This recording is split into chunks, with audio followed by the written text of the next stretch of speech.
ये कहाँ लेकर आए हो? और ये घर है किसका?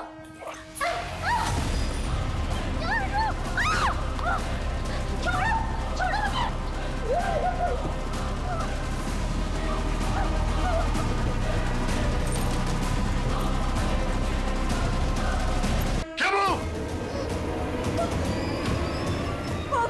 पापा, ये मेरे साथ रेप करने की कोशिश कर रहा था पापा। खुद कसोई मेरे टोटो के साथ। तुमने मुझसे इतना बड़ा सच छिपाया आयशा। तुम एक एस्कॉर्ट थी और संदेश मैं बताना चाहती थी, पर मैं कभी हिम्मत नहीं कर। बस आयशा, अभी सफाई देने की कोई जरूरत नहीं, क्योंकि अब तुम मेरे लिए कोई मायने ही नहीं रखती। मैं एक ह्यूमन बम हूँ। जो जैकेट मैंने पहनी उसमें बारूद है। तुरंत 2.5 करोड़ रुपए इस बैग में भरते, वरना यहीं फट जाऊंगा मैं। क्या बकवास है ये? गार्ड! हाँ सर। दूर हट, दूर हट, दूर हट। पहले तो गन अंदर रख, गन अंदर रख, वरना भेजा उड़ा दूंगा इसका। अंदर कर, जल्दी जल्दी, लॉक लगा, जल्दी कर। ज्यादा वक्त नहीं मेरे पास, समझा ना? जल्दी से 2.5 करोड़ रुपए इस बैग में भर दे, वरना भेजा उड़ा दूंगा इसका। हमारे बैंक में सिर्फ 70-75। अरे जितने भी है। इस जैकेट में 2 ताले जो हमारी किस्मत खोलने वाले हैं। अब बस हमें एक ऐसे इंसान को ढूंढना होगा जो इस जैकेट में फिट हो सके। छोड़ो मुझे। हटो, छोड़ो।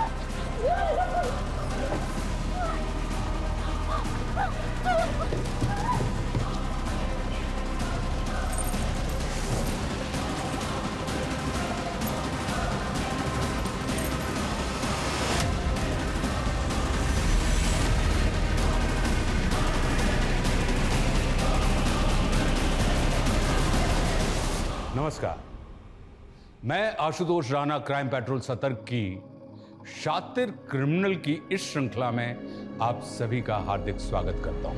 कहते हैं आवश्यकता आविष्कार की जननी है, लेकिन बारूद की खोज करने वाले ने सिर्फ तबाही ही चाहिए होगी, यह कह पाना आसान नहीं है। लेकिन जो तबाह करने की ठान लेते हैं वो फूलों को भी हथियार बना सकते हैं। यह केस शातिर अपराधियों द्वारा रची गई ऐसी खूनी दास्तान है जिसमें क्रिमिनल्स ने दिखा दिया कि परफेक्ट क्राइम क्या होता है। मानो अपराधियों ने पुलिस को अपने द्वारा बिछाए गए पांसों में इस तरह उलझा दिया कि उनकी जांच का कोई अस्तित्व ही नहीं रह गया।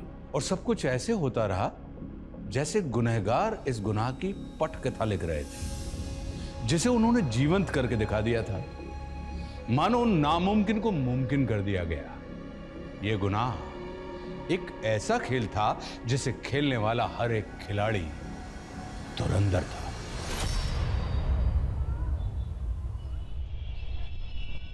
रवि, कोफ्ता गर्म कर देना मलाई वाला। जी जी, पहुंच जाएगा। सर, माना कि मैंने आपसे लोन लिया है, लेकिन आपने कहा था सैलरी में से 25% काटेंगे। अभी आपने 75% काट लिया। सर, मैं सर्वाइव कैसे करूंगी? ये मेरी प्रॉब्लम नहीं है प्रकृति, मुझे जल्द से जल्द अपना लोन रिकवर करना है। क्या पता तुम कल जॉब छोड़ के भाग गई तो? सर, आप मेरी मजबूरी का मजाक उड़ा रहे हैं। अच्छा प्रकृति, ये इमोशनल ड्रामा बंद करो। वैसे भी तुमने मेरा ऑफर ठुकरा दिया है। वैसे अभी भी ऑफर ऑन है, सोच लो।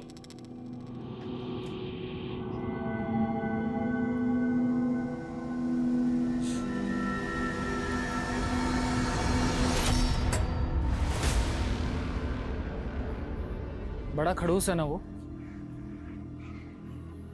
इतना परेशान मत हो।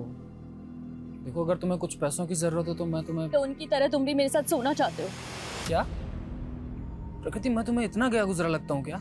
किसी इंसान के चेहरे पर थोड़ी ना लिखा होता है कि वो कैसा है। और वरुण सर ने भी लोन देकर यही तो चाहा। उन्होंने तुम्हारे साथ ऐसा किया और तुम चुप हो। तो क्या करूं? प्रकृति, तुम्हें पुलिस में कंप्लेन करनी चाहिए। और उससे बदनामी मेरी तो होगी ना। ये दुनिया डरने वाले को और ज्यादा डराती है, और अन्याय के खिलाफ आवाज उठाना बहुत ज्यादा जरूरी है। बिना शोर और बिना धमाके के ऐसे लोग बाज नहीं आते। तो तुम कहना क्या चाहते हो? तुम बताओ, मैं क्या करूं? इस जैकेट में फिट होने वाला इंसान बन गया है। अब बस जगह फाइनल करनी है। जेबी रोड ये एकदम परफेक्ट जगह है इलेक्शन कैंपेन की शुरुआत के लिए। जेबी रोड सर, इस जगह से पार्टी को 2% से ज्यादा वोट नहीं मिलते। पार्टी के लिए माइनॉरिटी वाला इलाका है। और सर, ऐसी जगह पर एनर्जी वेस्ट करने से बेहतर होगा कि हम लोग ऐसी जगह पर फोकस करें जहां से पार्टी का वोट बैंक बढ़ सकता हो। इस बार घिसी पिटी रणनीति से मैं कुछ अलग करना चाहता हूँ। मीडिया में अनाउंस कर दूँ। कि 16 जुलाई को मेरे इलेक्शन कैंपेन का रोड शो जेबी रोड से होकर गुजरेगा।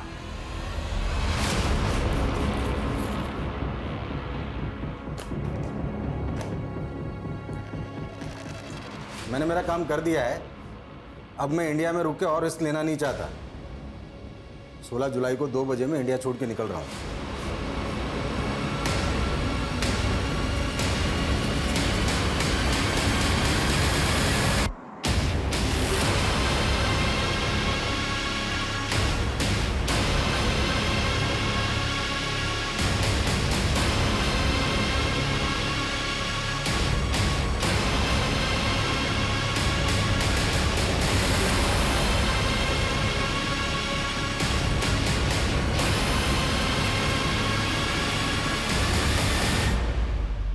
क्या है? पढ़ो ना। मैं एक ह्यूमन बम हूँ। जो जैकेट मैंने पहनी उसमें बारूद है। तुरंत 2.5 करोड़ रुपया इस बैग में भरते, वरना यहीं फट जाऊंगा मैं। क्या बकवास है ये? गार्ड! हाँ सर। दूर हट, दूर हट, दूर हट। पहले तो गन अंदर रख, गन अंदर रख, वरना भेजा उड़ा दूंगा इसका। अंदर कर, जल्दी जल्दी, लॉक लगा, जल्दी कर। ज्यादा वक्त नहीं मेरे पास, समझा ना? जल्दी से 2.5 करोड़ रुपए इस बैग में भर दे, वरना भेजा उड़ा दूंगा इसका।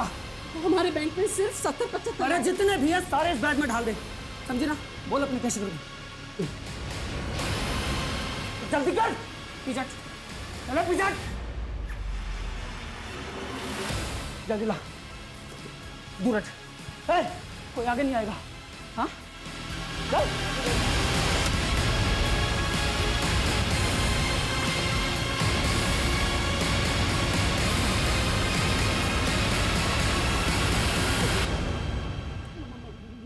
मोबाइल।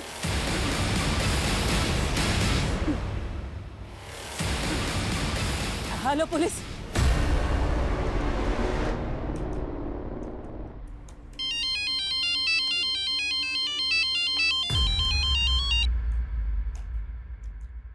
हाँ मनीष बोलो। सर, एक लड़के ने ह्यूमन बम बन के एलएनसी बैंक की जेबी रोड ब्रांच में लूट किया। ये इन्फॉर्मेशन जैसे पुलिस को मिली, हमारे डिपार्टमेंट को पास कर दी गई। व्हाट?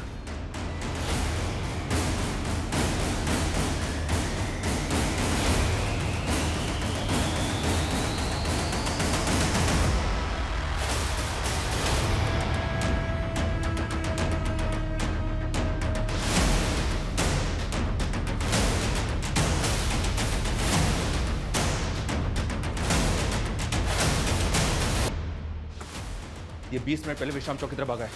उस डायरेक्शन में जितनी भी पेट्रोल एंजिन है, सभी को इस बाइक का अलर्ट भेजो fast. Okay sir, okay. Hello control room, hello control room. Sir, ये देखें सर, वो विश्राम चौक की तरफ भागा है। उसने जैकेट भी पहनी हुई है, लेकिन फुटेज में ये क्लियर नहीं है कि उस जैकेट के अंदर बॉम्ब है। हो सकता है सर इसने बैंक वालों को डराने के लिए ऐसे बोल दिया। और उसने कैशियर को एक लेटर भी दिया। हम इसको लाइटली नहीं ले सकते। अगर वो पब्लिक में ब्लास्ट हो गया तो हमें तुरंत विश्राम चौक के लिए निकलना है। बैंक के अंदर जितने भी लोग हैं उनमें से कोई भी बाहर ना जाने पाए। मनीष, अब ये टीम को ब्लॉक जो बैंक स्टाफ से पूछताछ करेगी। Okay sir.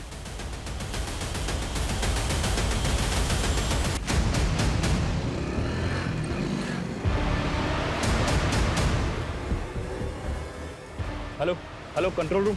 हाँ, वो बैंक रॉबर शांति नगर की तरफ जाते दिखा है।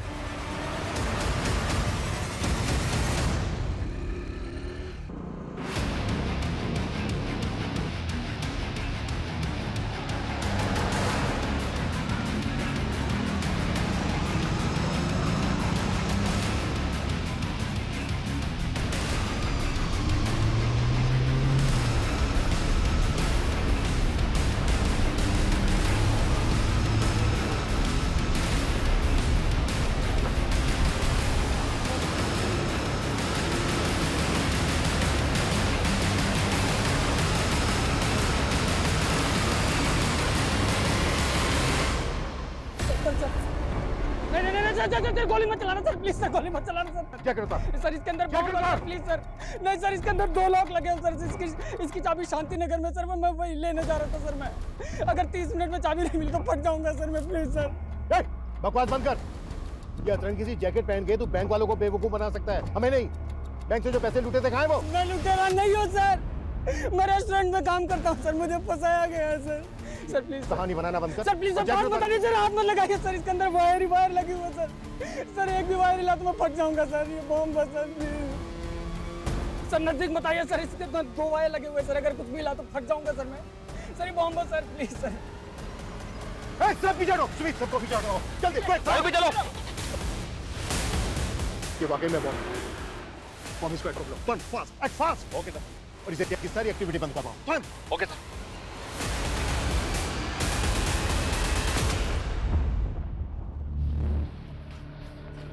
संदेश सुन, तुझे अभी एक फूड पार्सल डिलीवर करने जाना होगा, ठीक है? मैं डिलीवर करने जाऊँ?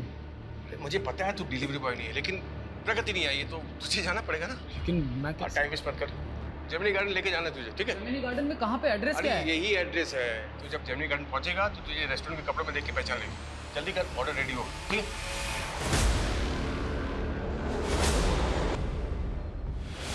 तू बोल रहा है कि तू बेकसूर है, तो फिर ये बैंक रॉबरी, ये जैकेट, ये सब क्या, कैसे पहुंचा यहाँ तक? सर मैं फूड पार्सल लेकर जैसे ही जेमिनी गार्डन के पास पहुंचा तो 2 लोगों ने मुझे पकड़ लिया सर, और बंदूक तान दी मेरे पे।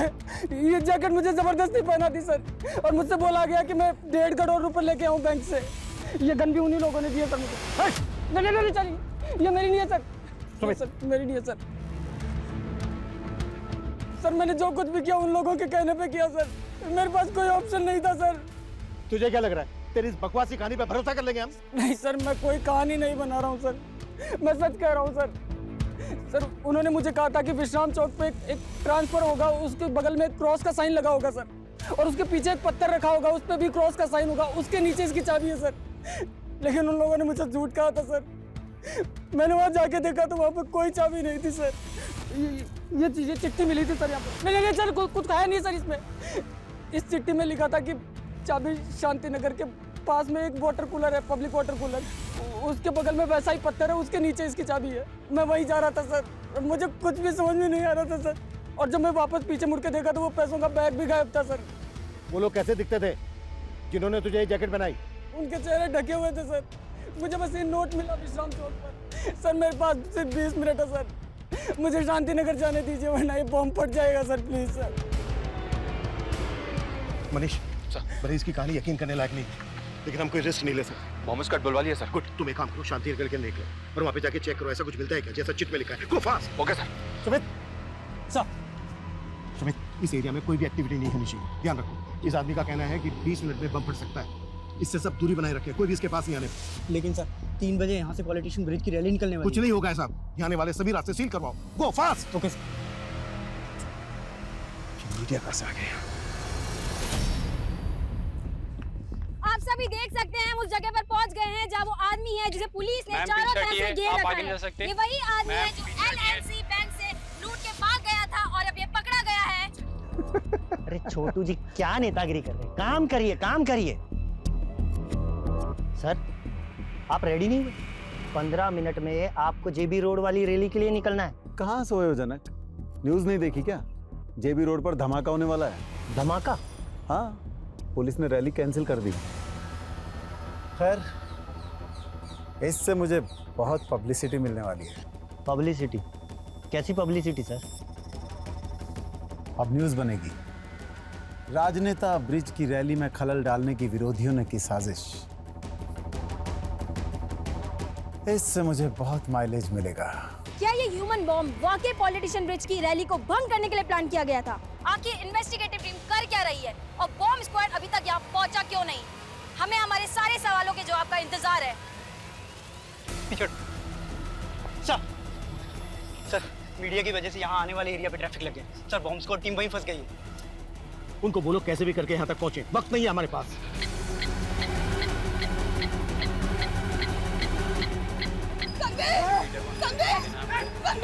अरे रुकिए, आप अंदर नहीं जा सकते, अंदर खतरा है, आप अंदर नहीं जा सकते।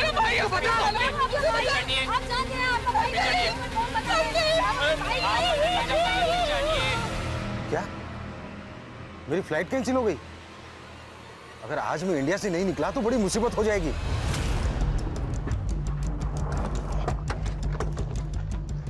इस एरिया में तो यही पानी की टंकी है, आसपास सर्च करो।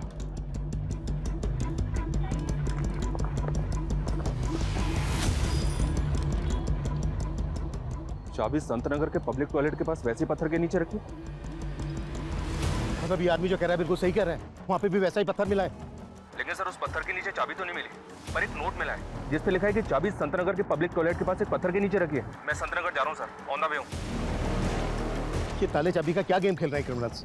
अब बम को डिफ्यूज करने के लिए बम स्क्वाड भी नहीं पहुंची अभी तक। सर इस लड़की के बहन और जीजा हैं। मैं फोन करता हूँ मनीष ब्राउन। सर हटो, आने दो इन्हें, आइए। साहब इसको बचा लीजिए, ये बेकसूर है, इसको फंसाया गया है साहब, ये मेरा भाई है, इसने कुछ नहीं किया साहब, प्लीज इसको बचा लीजिए आप। देखिए सबसे पहले आप अपने आप को संभालिए और ये बताइए कि आपका भाई करता क्या और ये सब उससे कौन करवा रहा है? साहब उससे कोई कुछ नहीं करवा रहा है, वो बेकसूर है, उसको फंसाया गया है। उसको फंसाया जा रहा है या वो खुद से कर रहा है, इसकी हम जांच करेंगे, लेकिन अगर वो बेकसूर है।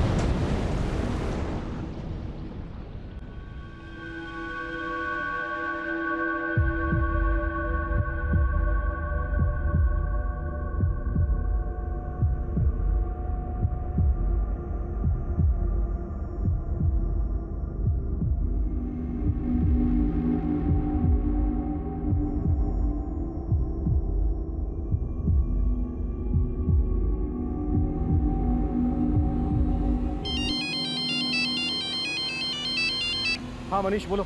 संतनगर में सर पत्थर तो मिला है, लेकिन चाबी नहीं मिली, बल्कि पेपर मिला है, वो भी ब्लैंक। मतलब क्रिमिनल्स चाहते ही नहीं थे कि आदमी जिंदा बचे, कोई चाबी ही नहीं। जिंदा बची मतलब सर? He is dead. किसी ने बैंक लुटवाने के लिए ह्यूमन बॉम्ब का इस्तेमाल किया हो, ये मैंने पहली बार सुना है। बैंक से जो पैसा लूटा गया था वो गायब है और अब ये बम विस्फोट। लगता है क्रिमिनल्स का लार्जर मोटिव रहा होगा। कई अपराध डरावने सपने की तरह होते हैं जो मन में संशय पैदा कर देते हैं कि जो हुआ था वो वाकई हकीकत था या महज कल्पना। क्या वाकई किसी राह चलते इंसान को एक ही झटके में ब्लैकमेल करके इतने बड़े अपराध को अंजाम दिया जा सकता था?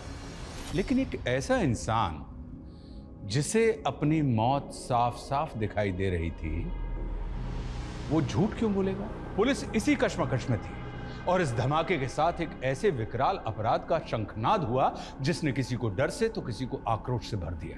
जनता, मीडिया और प्रशासन सब सकते में थे। लेकिन गुनाह की इस कहानी का अगला मोड़ अभी और चौंकाने वाला था।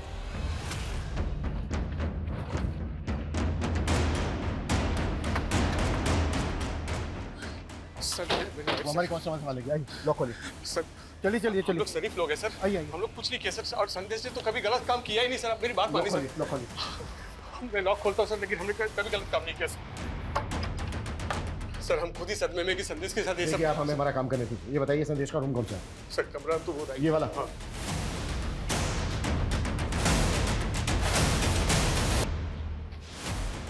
सुमित रूम को अच्छे से स्कैन करो, कुछ भी छूटना नहीं चाहिए।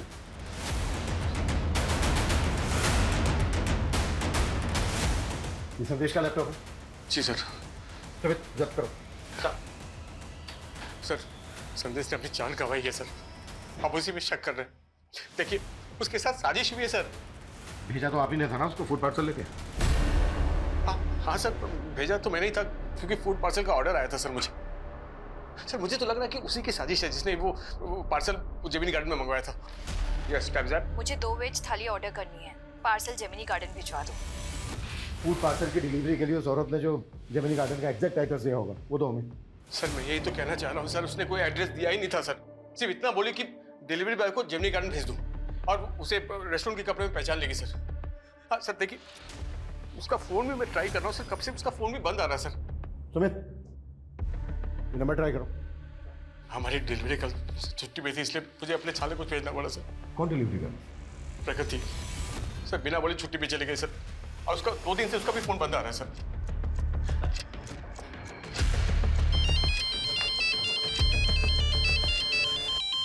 हाँ मनीष बोलो। सर जेमिनी गार्डन या जेमिनी गार्डन के आसपास कहीं कोई सीसीटीवी नहीं है, ऐसा कोई विटनेस भी नहीं मिला है जिसने संदेश को यहाँ पे देखा हो। पर उसने बताया था कि 2 आदमियों ने उसे यहीं पे वो जैकेट बॉम्ब पहनाया और बैंक रॉबरी के लिए भेज दिया। संदेश 2 आदमियों की बात कर रहा था और यहाँ संदेश का जीजा बोल रहा है कि वो फूड पार्सल एक औरत ने मंगवाया था जेमिनी गार्डन। कौन औरत सर? ये वो नहीं जानता, लेकिन कह रहा है कि उसके रेस्टोरेंट की जो डिलीवरी गर्ल है वो 2 दिन से गायब है। मेरे पापा कहते थे लाइफ में सक्सेस की 2 चाबियां होती है, डेडिकेशन और पॉजिटिव थिंकिंग। मैं डिलीवरी गर्ल का काम करती हूँ, लेकिन मैं यही सोचती हूँ और मैं पढ़ना नहीं छोड़ूंगी। बस एक बार मैंने MBA कर लिया, उसके बाद मुझे सक्सेसफुल होने से कोई नहीं रोक सकता। लेकिन मेरी माँ, अरे ये तुम कहाँ ले रहे हो? हम कहाँ जा रहे हैं?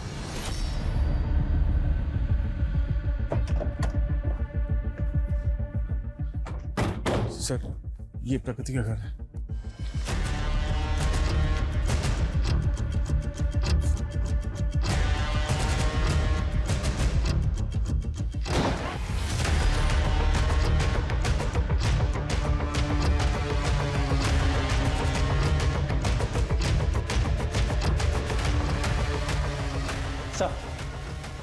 सर घर पे कुछ भी सस्पिशियस नहीं मिला। हर जगह अच्छे से चेक किया। आयुष, हाँ मनीष बोलो। सर जिस नंबर से फूड पार्सल ऑर्डर किया गया था वो नंबर तो फेक आईडी पे लिया गया। हो सकता है सर ये पहले से प्लानिंग हो कि जब संदेश वो फूड पार्सल लेके जेमिनी गार्डन जाएगा तो उसके शरीर पे बॉम्ब बांध के उसे बैंक लौटवा लिया जाएगा। संदेश रेस्टोरेंट में मैनेजर था, जाहिर सी बात है डिलीवरी कर प्रकृति वहाँ पर होती तो फूड पार्सल जेमिनी गार्डन लेकर वही गई होती, लेकिन प्रकृति 2 दिन से गायब है। सर ये भी तो हो सकता है कि प्रकृति भी इस प्लानिंग में शामिल हो और फ़ोन भी उसी ने किया हो। प्रकृति वरुण के रेस्टोरेंट में काम करती थी, जाहिर सी बात है उन पर बहुत बार बात हुई होगी वरुण के साथ। वरुण का कहना है कि वो प्रकृति की आवाज़ नहीं थी, किसी और की थी। वो कोई और ही औरत। ठीक है, कोई और अपडेट हो तो मुझे फ़ोन कर लो। Okay sir. सर ये प्रकृति की माँ है, 1.5 महीने पहले गुजर गई थी, इन्हें कैंसर था। सर इन्हीं के इलाज के लिए प्रकृति ने मुझसे 3 लाख का लोन लिया था। 2 दिन से मैं ही सोच रहा था कि शायद वो लोन चुका नहीं पा रही थी, इसलिए जॉब छोड़कर चली गई होगी। सुमित, पता करो प्रकृति कहाँ हो सकती है। हमें जल्द से जल्द क्रिमिनल्स तक पहुँचना है। ये क्रिमिनल संदेश, प्रकृति, वरुण के रेस्टोरेंट से जुड़े लोग भी हो सकते हैं। सबको इन्वेस्टिगेट करो, बैंक के स्टाफ को भी।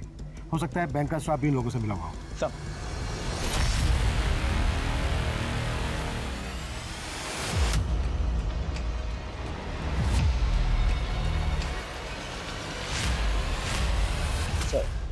ये बॉम्ब अपने आप में एक अनोखा इन्वेंशन है और इसे स्टील प्लेट की मदद से तैयार किया गया था।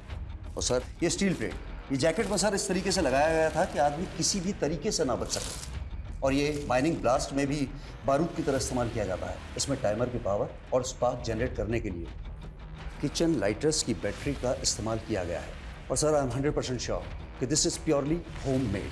इस बॉम्ब को बनाने में जो बारूद इस्तेमाल हुआ है वो किस तरह का है? ये कहाँ लेकर आए हो? और ये घर है किसका?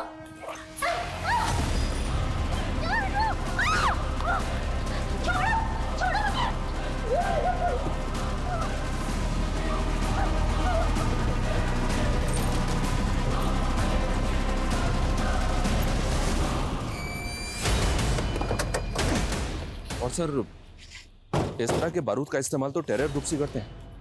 लेकिन बैंक रॉबरी भी तो हुई है। अगर इसमें टेरर ग्रुप्स इन्वॉल्व होते तो महज 70-75 लाख रुपए के लिए वो ह्यूमन बॉम्ब का इस्तेमाल क्यों करते? और उन्होंने पर्पस भी रेस्टोरेंट में खाना ऑर्डर किया।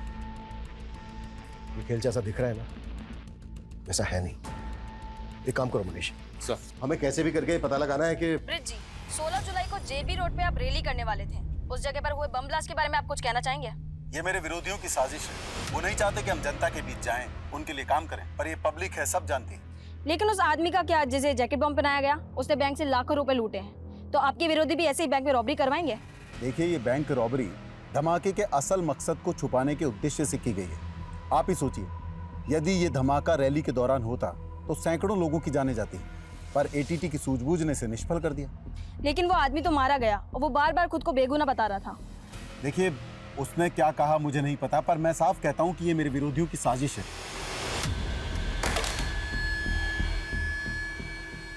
अगर हम उस लड़के को बचा लेते तो ये केस इतना विकराल रूप लेता ही नहीं। लेकिन एक बात है सर, इस बॉम्ब ब्लास्ट की वजह से इस नेता को काफी मीडिया अटेंशन मिल रही है। और गौर करने वाली बात यह है कि ये रैली उसी इलाके से निकलने वाली थी जहां पर ब्लास्ट हुआ, और पहले भी इस नेता पर कई इलाकों में दंगे भड़काने के आरोप लगते रहे। हो सकता है सर उस इलाके में धमाका करवा के ये पॉलिटिकल माइलेज हासिल करना चाहता हूँ।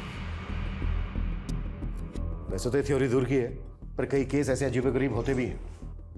काम करो, ब्रिज और उसके विरोधियों से जुड़े शरारती तत्वों की जांच करो, और ये भी पता करो कि प्रकृति और संदेश का किसी पॉलिटिकल पार्टी के साथ कोई कनेक्शन था क्या। Okay sir.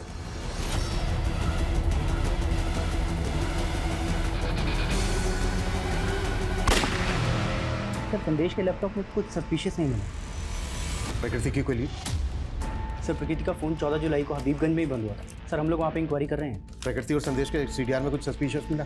सर प्रकृति के ज़्यादातर कॉल संदेश को ही होते थे। सर ऐसा लग रहा है जैसे दोनों में अफेयर हो गया। और सर लास्ट से 3 घंटे पहले संदेश को लास्ट कॉल एक आयशा खान नाम की लड़की का आया था। सर ये आयशा खान, सर इसकी हिस्ट्री भी काफ़ी चौंकाने वाली है। कुछ टाइम पहले तक ये एक एस्कॉर्ट हुआ करती थी।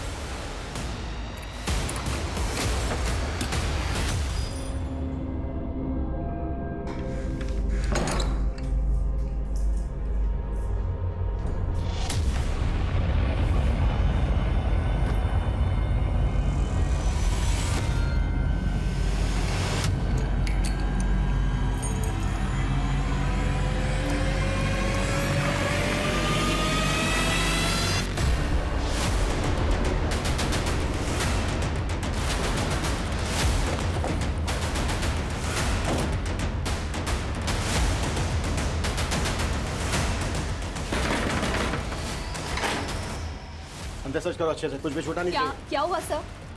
संदेश को तो जानती होंगी। हाँ सर, वो मेरा दोस्त था। कैसा दोस्त? तुम एक एस्कॉर्ट थी और वो? सर वो मेरा पास था। अब मैं बहुत नॉर्मल लाइफ जी रही हूँ। संदेश से मेरी दोस्ती 1 साल पहले हुई थी, लेकिन वो ज्यादा लंबी नहीं चल पाई। तुमने मुझसे इतना बड़ा सच छिपाया आयशा। तुम एक एस्कॉर्ट थी और संदेश में बताना चाहती थी, पर मैं कभी हिम्मत नहीं कर। बस आयशा, अभी सफाई देने की कोई जरूरत नहीं, क्योंकि अब तुम मेरे लिए कोई मायने ही नहीं रखती। मैंने सोचा था संदेश को मनाकर वापस अपनी जिंदगी में ले आऊंगी, इसीलिए उसको कॉल किया करती थी। लेकिन संदेश की बहन और जीजा तो जानते तक नहीं है। सर जब मैं उससे मिली थी, वो अपने अंकल के पास रहता था। कौन अंकल? खेमू अंकल। संदेश, ये पढ़ो, मैं तुम्हारी आवाज रिकॉर्ड करनी है। पढ़िए।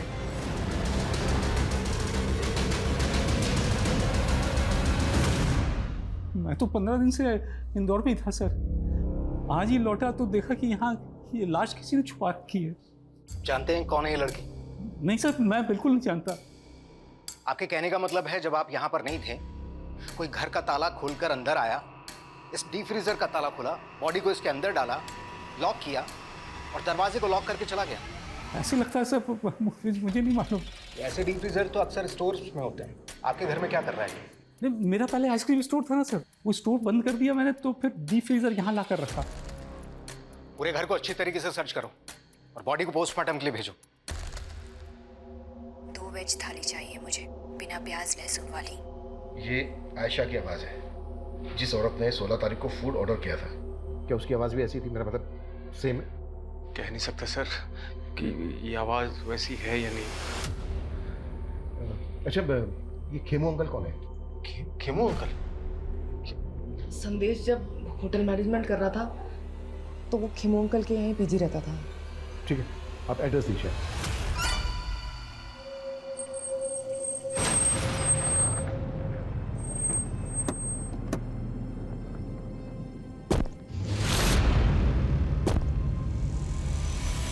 हाँ, संदेश 9 से 10 महीने पहले तक यहीं पर पीजी रहता था। यहीं पास ही के एक इंस्टीट्यूट से होटल मैनेजमेंट का कोर्स कर रहा था। सर मुझे तो खुद जानकर इतना धक्का लगा कि उसके साथ इतना बुरा हुआ है।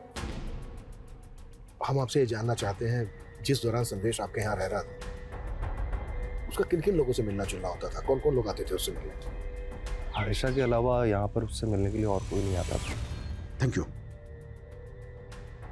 मनीष, संदेश यहाँ जिस इंस्टीट्यूट में पढ़ता था वहां पर पता करो। और हाँ सुमित, बोलो। सर हबीबगंज के एक घर में प्रकृति की लाश मिली है। What? सर पोस्टमार्टम रिपोर्ट के हिसाब से खून जमने से इसे दिल का दौरा पड़ा और उस वजह से इसकी डेथ हो गई। शायद इसको जिंदा ही डीप फ्रीजर में डाल दिया गया था।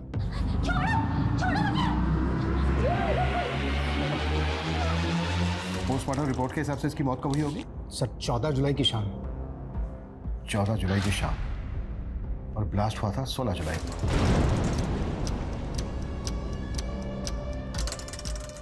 मतलब ब्लास्ट होने से 2 दिन पहले इस लड़के का मर्डर हो गया। सर मैं तो 15 दिन से इंदौर में ही था सर। मैंने तो वो होटल बुकिंग और एयर टिकट सब डॉक्यूमेंट्स दिखाए। वो लड़की बैंक रॉबरी और ब्लास्ट के केस में हमारी सस्पेक्ट है। अगर हमें बाद में पता चला ना कि इसमें तुम्हारा थोड़ा सा भी हाथ है। मैंने कुछ नहीं किया सर, मैं तो उस लड़की को जानता तक नहीं। पता करो इस जयचंद का आयशा, संदेश, प्रकृति और वरुण के साथ कोई कनेक्शन है क्या? जी सर। हाँ मनीष। सर मैंने पता किया कि प्रकृति और संदेश का किसी भी पॉलिटिकल पार्टी से कोई कनेक्शन नहीं है, लेकिन सर पता चला है कि सर्वेश नाम का एक बिजनेसमैन है। ये देखिए सर, ये ब्रिज की अपोजिशन पार्टी को फंड्स प्रोवाइड करता है और 16 जुलाई को यानी कि ब्लास्ट वाले दिन ये सिंगापुर फ्लाई करने वाला था, लेकिन इसकी फ्लाइट कैंसिल हो गई। और इस सर्वेश का स्टील प्लेट्स और किचन लाइटर मैन्युफैक्चरिंग करने का बिजनेस है। स्टील प्लेट्स और किचन लाइटर्स, ऐसा ही सामान बॉम्ब बनाने में भी इस्तेमाल हुआ था। सर आप ऐसे कुछ भी बोल रहे हैं? माना कि मेरा स्टील का बिजनेस है तो क्या बम बनवा दूंगा मैं? सब चेक किया हमने। 1 महीने पहले तुम्हारी कंपनी के करंट अकाउंट से 50 लाख रुपए निकाले गए। ये सारा का सारा पैसा बम ब्लास्ट के फंडिंग के लिए इस्तेमाल किया था। सबूत है आपके पास कि मैंने ऐसा किया है? वो 50 लाख रुपए मैंने ब्रिज की पार्टी को चंदे में दिए थे।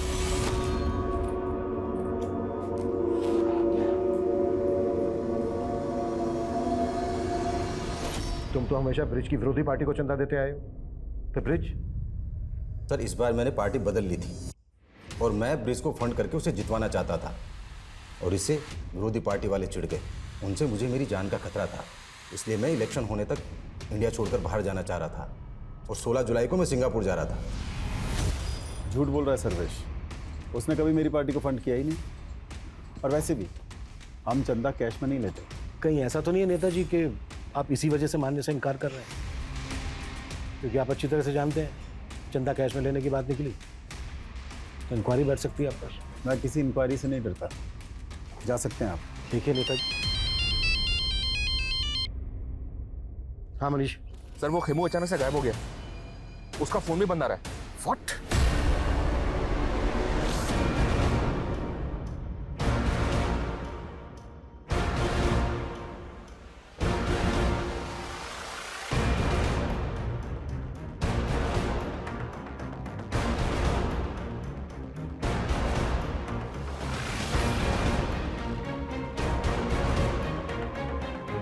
सर ये खेमू तो बहुत पहुंची चीज निकला। 4 साल पहले अटेम्प्ट टू रेप की सजा काट चुका है। मतलब खेमू हिस्ट्री शीटर है? ये 11 साल पहले जोसेफ नाम के एक आदमी के गैरेज में काम करता था। इस पर जोसेफ की बेटी के साथ जबरदस्ती करने का आरोप था। ये जोसेफ है सर, और ये इसकी बेटी जेनिफर। गैरेज में काम करता था, सर्वेंट क्वार्टर में रहता था और जेल से बाहर आने के बाद गौतम नगर की कोठी में रह रहा था। या सर, लेकिन ये कोठी निर्मला नाम की एक औरत के नाम पे थी। ये निर्मला सर।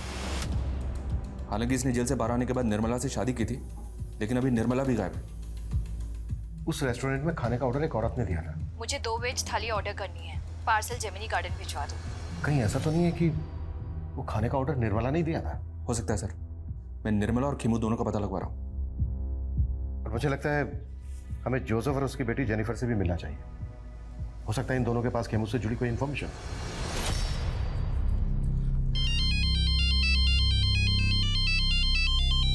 हाँ बेटा जेनिफर। पापा कहाँ हैं आप?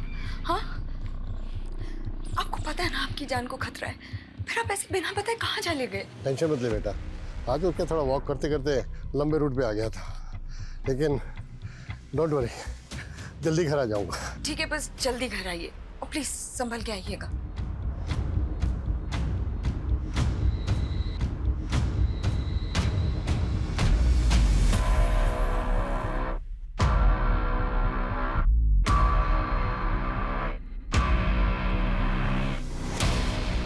एक्सक्यूज मी, ये एड्रेस पता है आपको कहाँ पर है?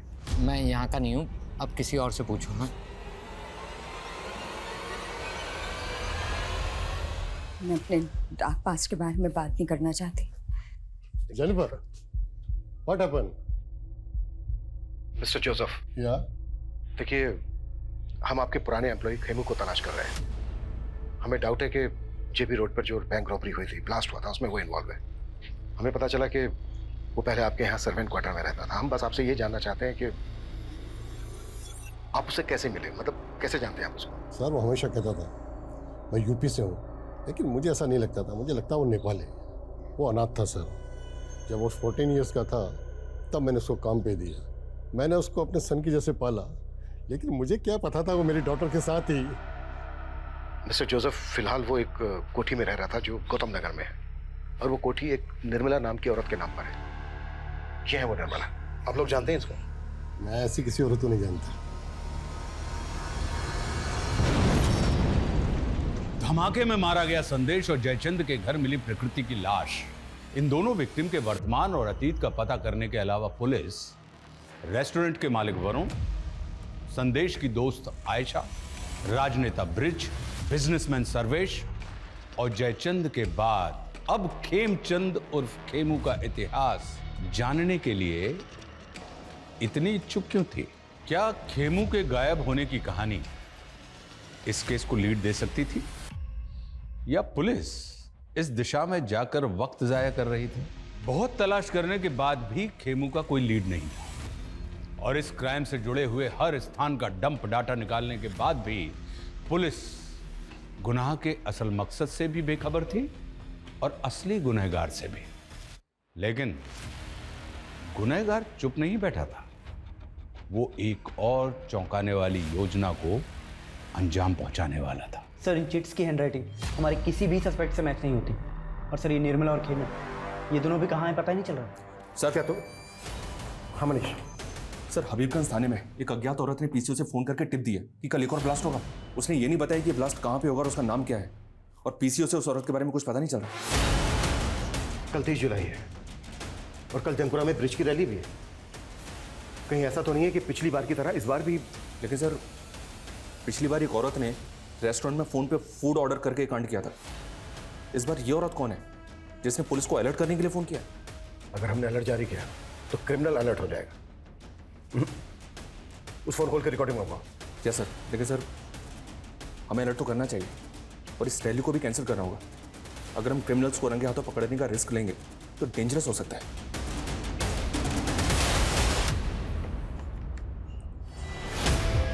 अरे सर्वेश जी, आप यहाँ? मैंने मना किया था ना कि यहाँ मत आना। मुझे कह देते, मैं आज हाजिर हो जाता। पुलिस मेरी इंक्वायरी कर रही है और आप मुझसे पिंड छुड़ा रहे हैं। इलेक्शन तक शांति रखिए। तुम्हारे ऊपर जितने भी ये ईडी के मामले चल रहे हैं ना, सबका निपटारा करवा दूंगा। और वो बम ब्लास्ट वाले केस का क्या? वो भी निपट जाएगा।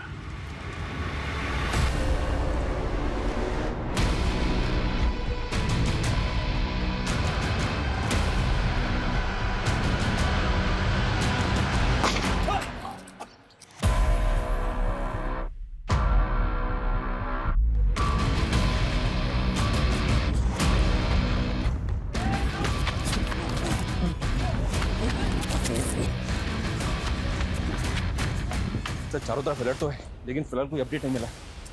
सर बॉम्ब स्क्वाड चारों तरफ घूम रहा है, लेकिन सर कहीं से भी बॉम्ब की कोई अपडेट नहीं है। अगर वो बॉम्ब नहीं। हेलो सर, मैं हबीबगंज थाने से रोहित गुप्ता बोल रहा हूँ। हमें जयचंद के एक और नंबर के बारे में पता चला है जो उसने 6 महीने पहले बंद करवा दिया था। और सर, उस नंबर के CDR में हमें एक फेक नंबर भी मिला है। रोहित, वो नंबर मुझे सेंड करो क्विक। मनीष, ये एक नंबर आया, इसकी सारी डिटेल्स निकालो। ये जयचंद का दूसरा नंबर है। Okay sir. वो आइसक्रीम स्टोर बंद किया था ना सर, तो ये नंबर भी बंद कर दिया था मैंने। इससे पहले कि मैं तेरी उम्र का लिहाज करना बंद कर दूं, सीधे सीधे बोल, इस फेक आईडी के नंबर से कौन कॉल करता था तुझे? ये नंबर तो उस चालू औरत का है सर, वो जो मुझे लाखों का चूना लगा गई थी सर। वो लाखों का चूना लगाया तुझे? लाखों का चूना लगाया तो फिर तूने पुलिस कंप्लेंट क्यों नहीं की थी? मुझे ब्लैकमेल कर रही थी। मेरी कुछ चैट्स थी उसके पास, वीडियोस थी, पिक्स थी। मुझे इज्जत का डर था। इज्जत तो हम निकालेंगे तेरी। सीधे सीधे बोल, वो नंबर किसका था? कौन इस्तेमाल कर रहा था? वो शनाया नाम की औरत थी सर। उसका फोटोग्राफ तो होगा तेरे पास? नहीं सर, मेरे पास कहाँ? तेरे साथ फोटो वीडियो थे उसके पास। और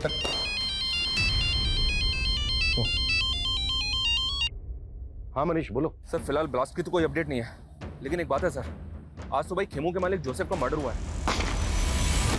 हो सकता है सर इस मर्डर का, इस ब्लास्ट का और इस बैंक रॉबरी का आपस में कोई कनेक्शन हो। जोसेफ तो यहाँ से लगभग 200 किलोमीटर दूर रहता है, तो उसे इस ब्लास्ट से। लेकिन सर, लोकल पुलिस ने बताया कि जोसेफ की बेटी को इस बात का शक है कि ये मर्डर खेमू ने किया है।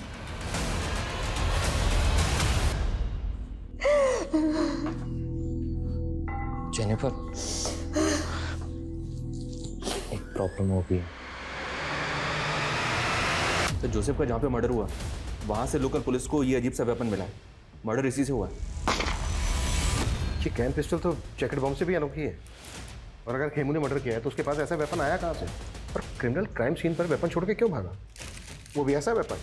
सर जैचन ने ये स्केच बनवाया, वो इस लड़की का नाम शनाया बता रहा है, लेकिन सर ये तो जेनिफर है।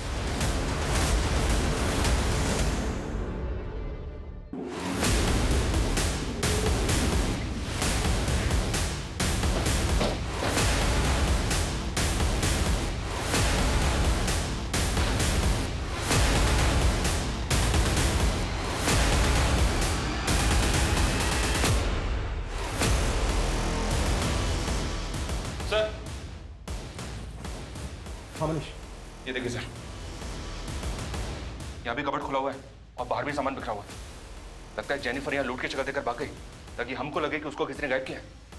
30 तारीख अभी टली नहीं है, हो सकता है वो दूसरे ब्लास्ट का प्लान एग्जीक्यूट कर रही है। मनीष सर, कैसे भी करके हमें उसको ट्रेस करना होगा। उसका नंबर सर्वेलेंस पर डाल दो सर, उसकी लोकेशन का पता चलेगा। जब हम यहाँ पर पहले आए थे तो जोसेफ की कार खड़ी थी यहाँ पे। सीसीटीवी से उस कार का नंबर कैप्चर करो और सब जगह सर्कुलेट करो तुरंत।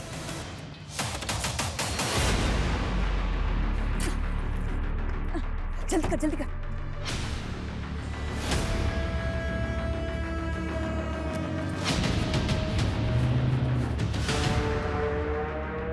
खेमू, स्पीड बढ़ाना है यार, नेपाल में आज ही एंटर करना है।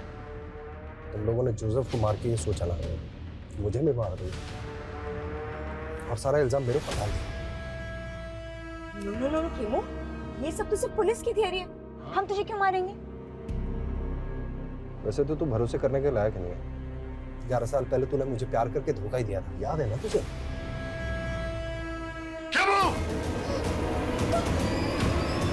पापा, ये मेरे साथ रेप करने की कोशिश कर रहा था पापा।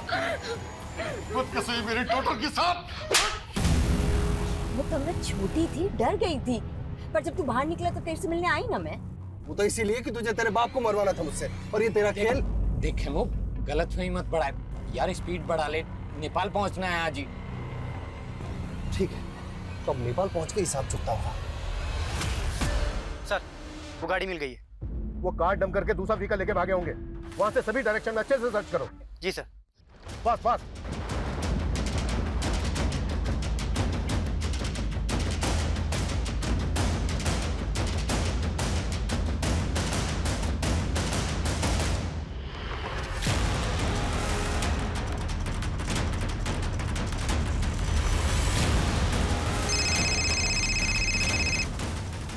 हेलो सर, जेनिफर और खेमू एक कार में जाते हुए कैप्चर हुए हैं। सर, गाड़ी का नंबर है MPXX 8977। सर, वो बाईपास रोड की तरफ गई है। Fast fast.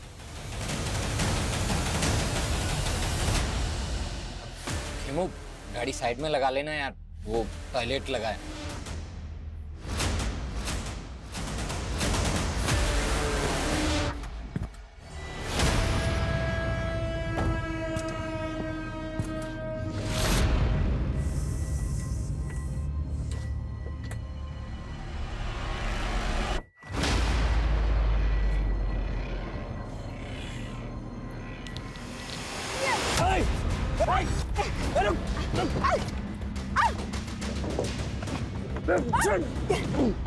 चाबी दे।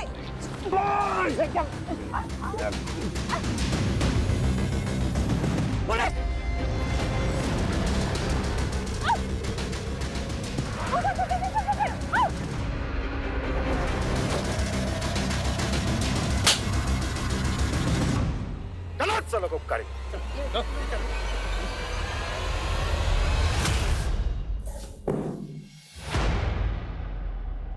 अपने रेपिस्ट के साथ दोस्ती कर ली? मुझे समझना मुश्किल ही नहीं, नामुमकिन है। वो शातिर समझती हो अपने आप को। और तू जेल से बाहर आते ही निर्मला से शादी कर दी। कहाँ गायब किया निर्मला को? उसे तो मैंने शादी करते इस वक्त पहुंचा दिया, लेकिन इस कमीनी का नर्क मुझे ले डूबा। अपने बाप को मारने की सुपारी दी थी इसने मुझे, और इमाम से कत्ल करवा दिया उसका। बैंक रॉबरी, ब्लास्ट, ये सब तुम्ही लोगों ने प्लान किया था ना? और 30 जुलाई को भी। 30 जुलाई का ब्लास्ट वो सिर्फ एक खेल था। ब्लास्ट तो सिर्फ एक ही हुआ था, 16 जुलाई को। मुझे 2 वेज थाली ऑर्डर करनी है, पार्सल जेमिनी गार्डन भिजवा देना। वैसे पहले ही प्लान नहीं था, लेकिन जब मैंने खेमू को अपने बाप को मारने की सुपारी दी तो कहानी बदल गई। माना मैं तुझसे दोस्ती नहीं निभा पाई, लेकिन तू मेरे बाप से दुश्मनी निभा। मार दे उसे और बदले में 5 लाख ले ले। 5 नहीं 25 लाख लगेंगे, सोच ले। साले ने इतना बड़ा मुंह फाड़ा कि बैंक रॉबरी का प्लान इसे बताना पड़ा। करोड़ों के लालच में हाथ मिला लिया था इसने हमसे। फिर इमाम ने बारूद का इंतजाम किया और खेमू के जीनियस दिमाग से हमने एक जैकेट बॉम्ब तैयार किया। इस जैकेट में फिट होने वाला इंसान मिल गया है। अब बस जगह फाइनल करनी है। संदेश का सपना था कि वो अपना खुद का एक कैफे खोले। बस हमने उसे थोड़ा सा लालच दिया और वो हमारे साथ शामिल हो गया। व्हाट? संदेश भी तुम लोगों के साथ मिला हुआ था? मैं तैयार हूँ, लेकिन वो जैकेट पहन के मैं नहीं जाऊँगा बैंक में। मेरी दोस्त जाएगी, मैं उसको अपने हिस्से में से पैसे दे दूँगा। उस लड़की को अपनी माँ के इलाज के लिए पैसे चाहिए थे, लेकिन काम होने से पहले उसकी माँ गुजर गई और फिर वो प्लान से बैकआउट करने लग गई। तो इसीलिए ये कहाँ लेकर आए हो और ये घर किसका है? ये क्या कर रहे हो?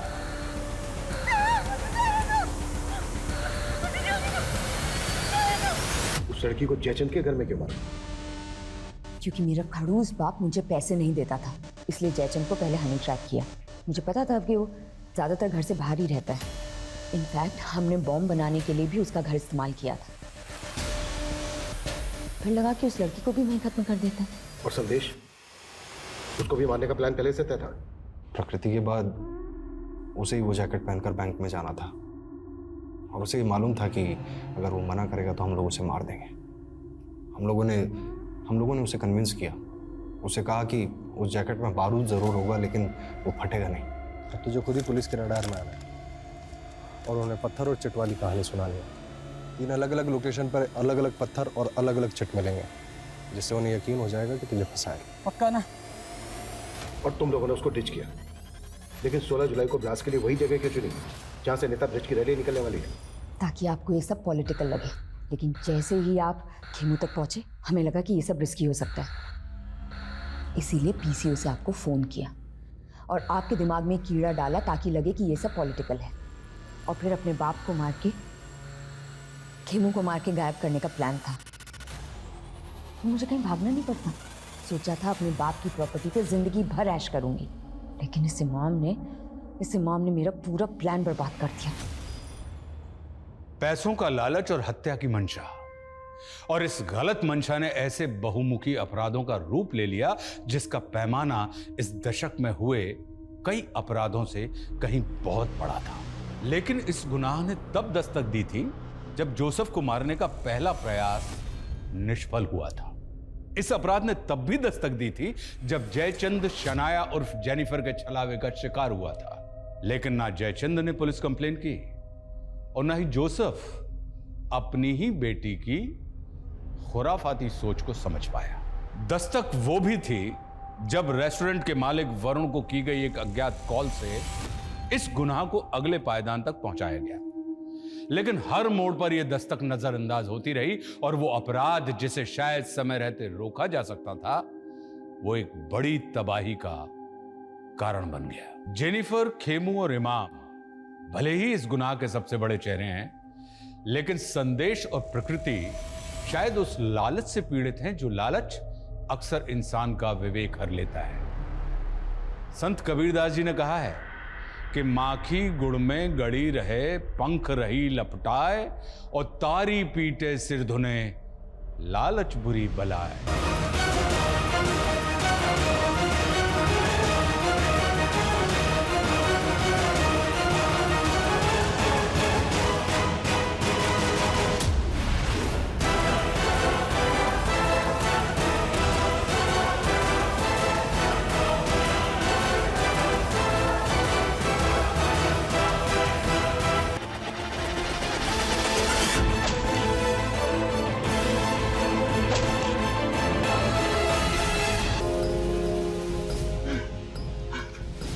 जा भाग।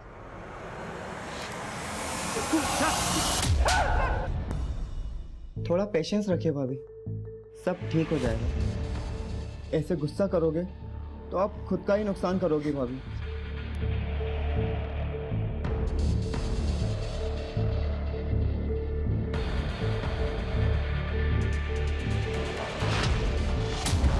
मुझे पता है मुझे क्या करना है। तुम ना ज्यादा सिंपैथी मत दिखाया करो और मुझसे दूर से बात किया करो। बार बार यहाँ मत आया करो, चले जाओ यहाँ से।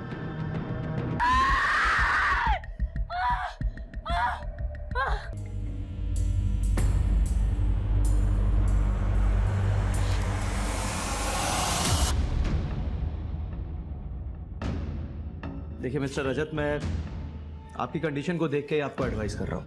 आपका कैंसर 4th स्टेज में है।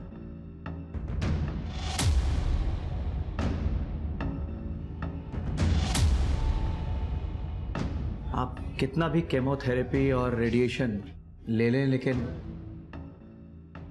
हकीकत यह है कि आपका ठीक हो पाना ऑलमोस्ट इम्पॉसिबल है। सर, पर हम ऐसे कैसे गिव अप कर दें? रजत का ट्रीटमेंट ऐसे बीच में कैसे छोड़ दें सर? पूर्वी जी, मैं आपके इमोशंस को अच्छी तरह समझता हूँ, लेकिन हकीकत यह है कि रजत पहले ही बहुत दर्द बर्दाश्त कर चुका है। आगे मर्जी आप लोगों की है, आप क्या करना चाहते हैं क्या नहीं। ये हर्बल मेडिसिन मैं आपको दे रहा हूँ रजत के पेन के लिए। मेरी आपको सलाह होगी कि आप ऊपर वाले से दुआ करें, अच्छे की उम्मीद करें, लेकिन बुरे के लिए तैयार रहें।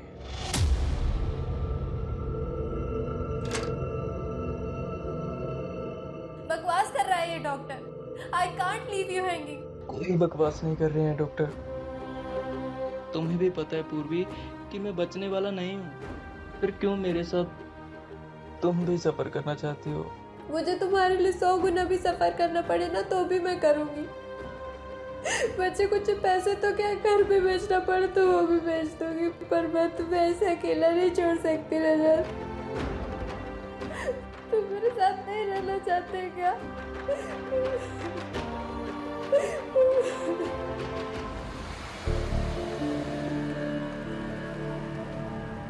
ओए बिल दे रे।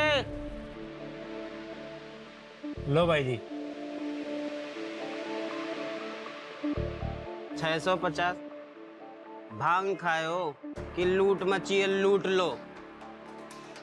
लूट किस बात की भाई जी? जो है सब लिखा है बिल में। अबे तू लाख रुपए लिख देगा तो क्या तुझे लाख रुपए दे दूंगा इस 2 कौड़ी के खाने के? ये पकड़, खाना सड़ा गला खिलाएंगे, पैसे पूरे मांगेंगे। अरे भाई जी, इतने की तो आप शराब पी गए। ओए जितना दे दिया उसी में तसल्ली कर। पर भाई जी रुको। ओए हट।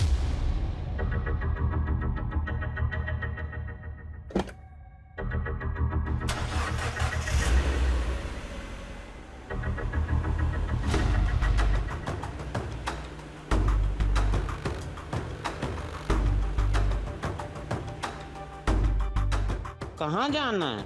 थोड़ा आगे तक छोड़ दीजिए। आ जाओ, बैठ जाओ, छोड़ देते हैं।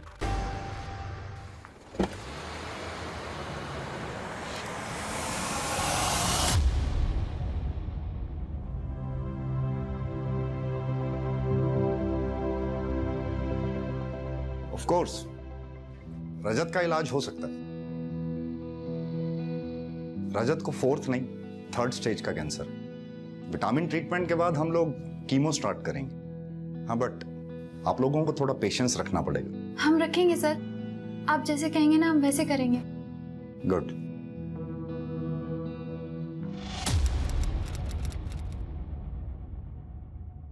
आराम से निकालो, यहीं रखो। गला कटा हुआ है। जी सर। बॉडी को सर्च करो।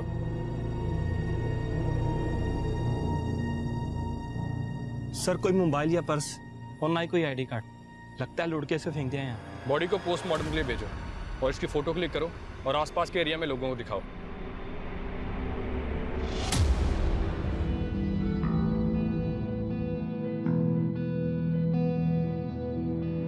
हाँ, इंश्योरेंस है रजत का आपकी कंपनी से। अगर आप पैसे नहीं भरोगे तो कौन भरेगा?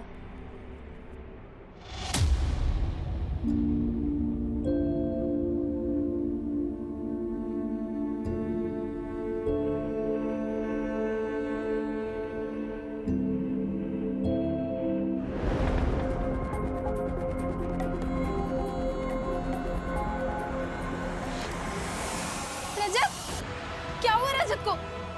डॉक्टर लेके जाइए इन्हें प्लीज। डॉक्टर, लेकिन हुआ क्या रजत को? रजत!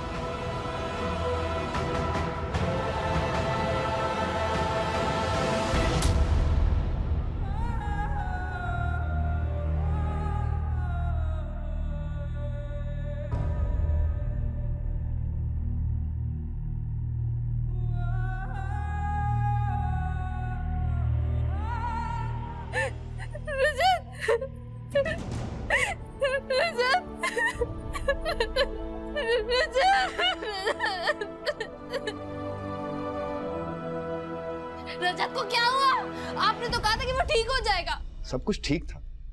रजत की बॉडी ट्रीटमेंट को अच्छे से रिस्पॉन्स भी कर रही थी। शायद लास्ट मिनट कॉम्प्लिकेशंस हुई रजत के साथ। पर आपने तो कहा था कि रजत ठीक हो जाएगा। मेरे से क्या हो गया? I am sorry बुर्बी।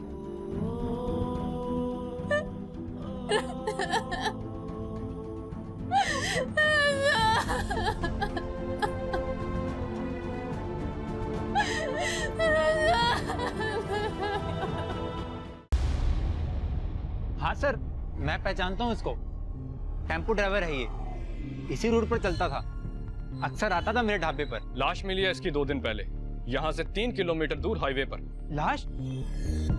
सर 3 दिन पहले ये मेरे ढाबे पर आया था। जाते वक्त एक औरत को लिफ्ट देते हुए भी देखा था मैंने।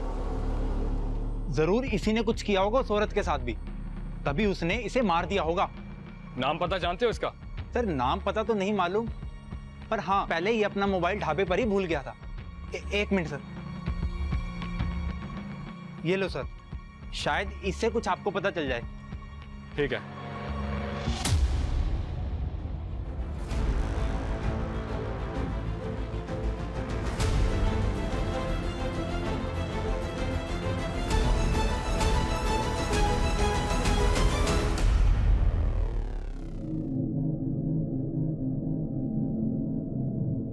आपकी बच्ची को अर्जेंटली हार्ट ट्रांसप्लांट की जरूरत है।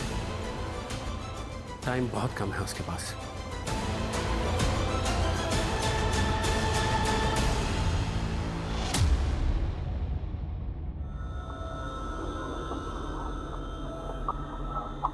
जी आप कौन?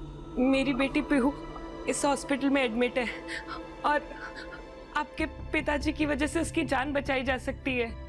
कैसे? मेरी बेटी सिर्फ 8 साल की है और उसे हार्ट ट्रांसप्लांट की जरूरत है। डॉक्टर का कहना है कि आपके पिताजी का हार्ट उसे ट्रांसप्लांट किया जा सकता है। ये क्या बकवास कर रही हैं आप? मेरे पिताजी अभी जिंदा है। पर ब्रेन तो डेड है ना, और वो कभी रिकवर भी नहीं करेंगे। ये आप कैसे कह सकती हैं? और अगर ऐसा है भी तो मैं आपकी बेटी के लिए अपने पिताजी को मार दूं? देखिए, आप मेरी बात नहीं समझ रहे।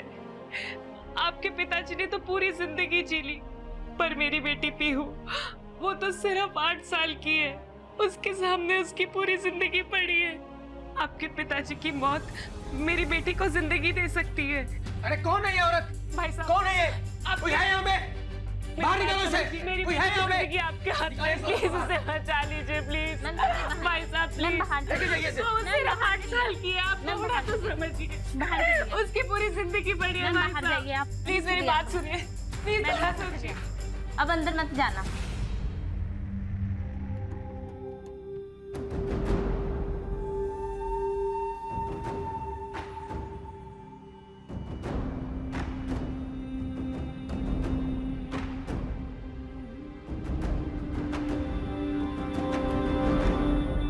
ए रुको,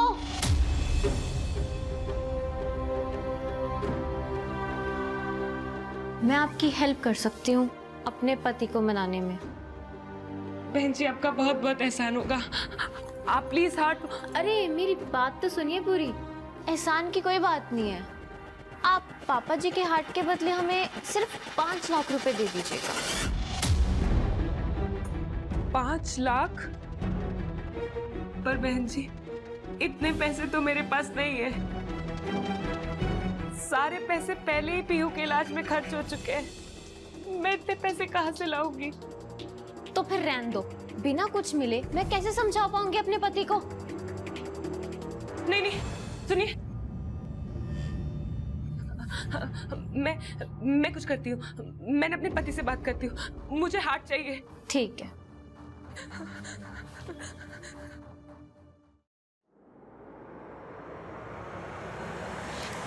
हेलो,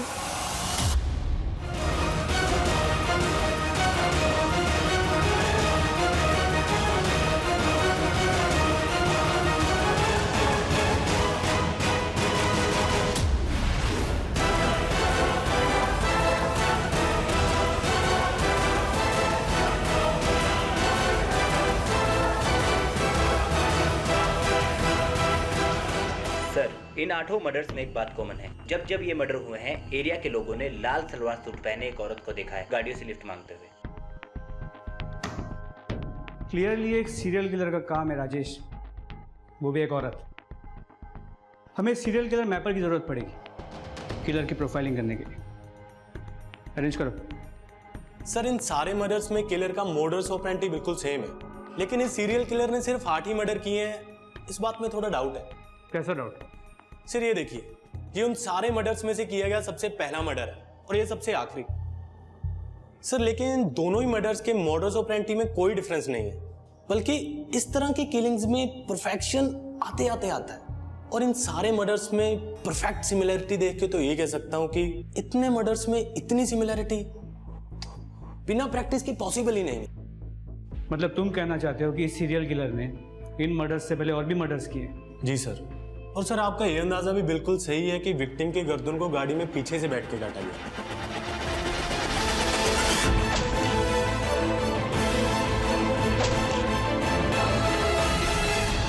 क्योंकि सर ये देखिए, ये सारे कट के मार्क्स फ्लैट ना होकर सर्कुलर हैं और लंबे भी, जैसे गर्दन को पीछे की तरफ से खींच के रेता गया।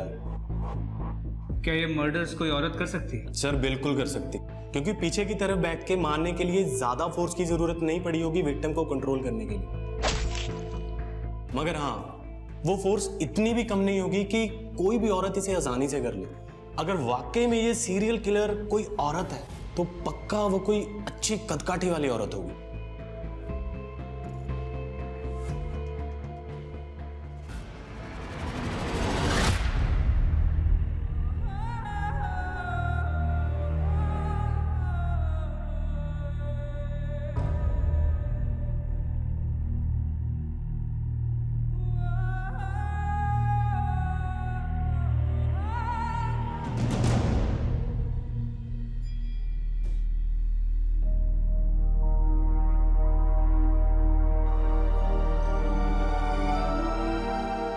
बेटा आखिरी बार उसे विदाई तो दे दे।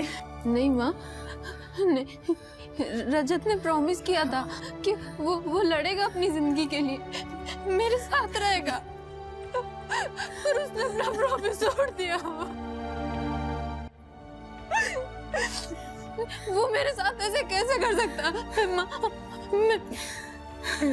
मैं उसे अलविदा नहीं कहूंगी, मैं नहीं कहूंगी। विशाल ले जाओ अपने भाई को, ले जाओ रजत को यहाँ से, मैंने ले जाओ रजत को।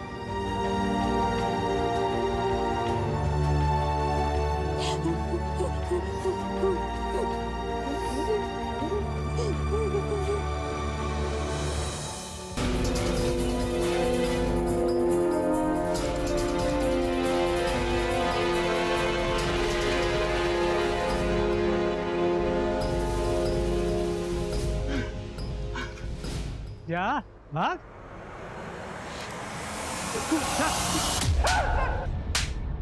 सर मैं सच कह रहा हूँ सर। मैंने कुछ नहीं किया सर, मैंने किसी टैक्सी वाले का खून नहीं किया सर। तो जिस टैक्सी ड्राइवर की डेड बॉडी हमें मिली है उसकी टैक्सी तेरे पास कैसे आई? बोल। पिछले 1 साल से चोरी की गाड़ियों का कलर और चेसिस नंबर बदल के बेच रहा था ना तू? सोच रहा था कभी पकड़ा नहीं जाएगा, लेकिन इस बार तूने जल्दी में चेसिस नंबर बदलना भूल गया। साहब, मैंने कुछ नहीं बदला सर, कुछ भी नहीं बदला सर।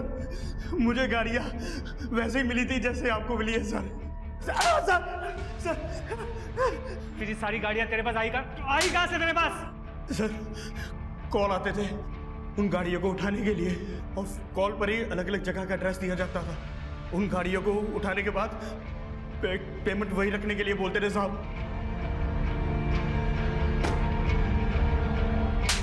कौन करता था फोन? किससे बात होती थी तेरी?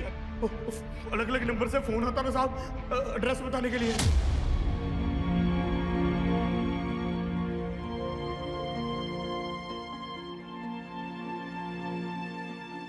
बेटा कुछ खा ले, ऐसे कब तक बिना खाए पिए जागती रहेगी?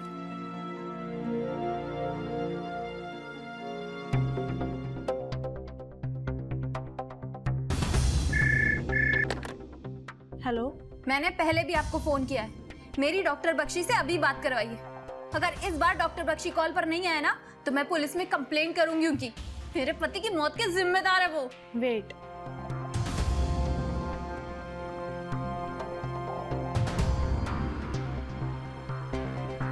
अब किस लिए फोन किया आपने यहाँ पे? आपको अच्छे से पता है कि मैंने आपको क्यों फोन किया है।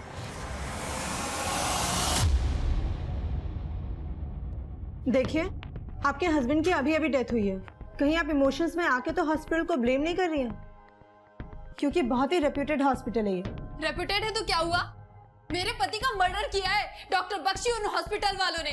मुझे रिपोर्ट लिखवानी है उन लोगों के खिलाफ, कातिल है वो लोग। और आप मेरी रिपोर्ट नहीं लिख रही है, क्यों? क्या हुआ? सर वो मेरे रजत को उन लोगों ने। मैंने सब सुन लिया, आप प्लीज बैठिए, बैठिए। मनप्रीत। Yes sir. मैडम से एनसी लो रिटर्न में, और खुद सिटी हॉस्पिटल जाकर पर्सनली चेक करो। Yes sir.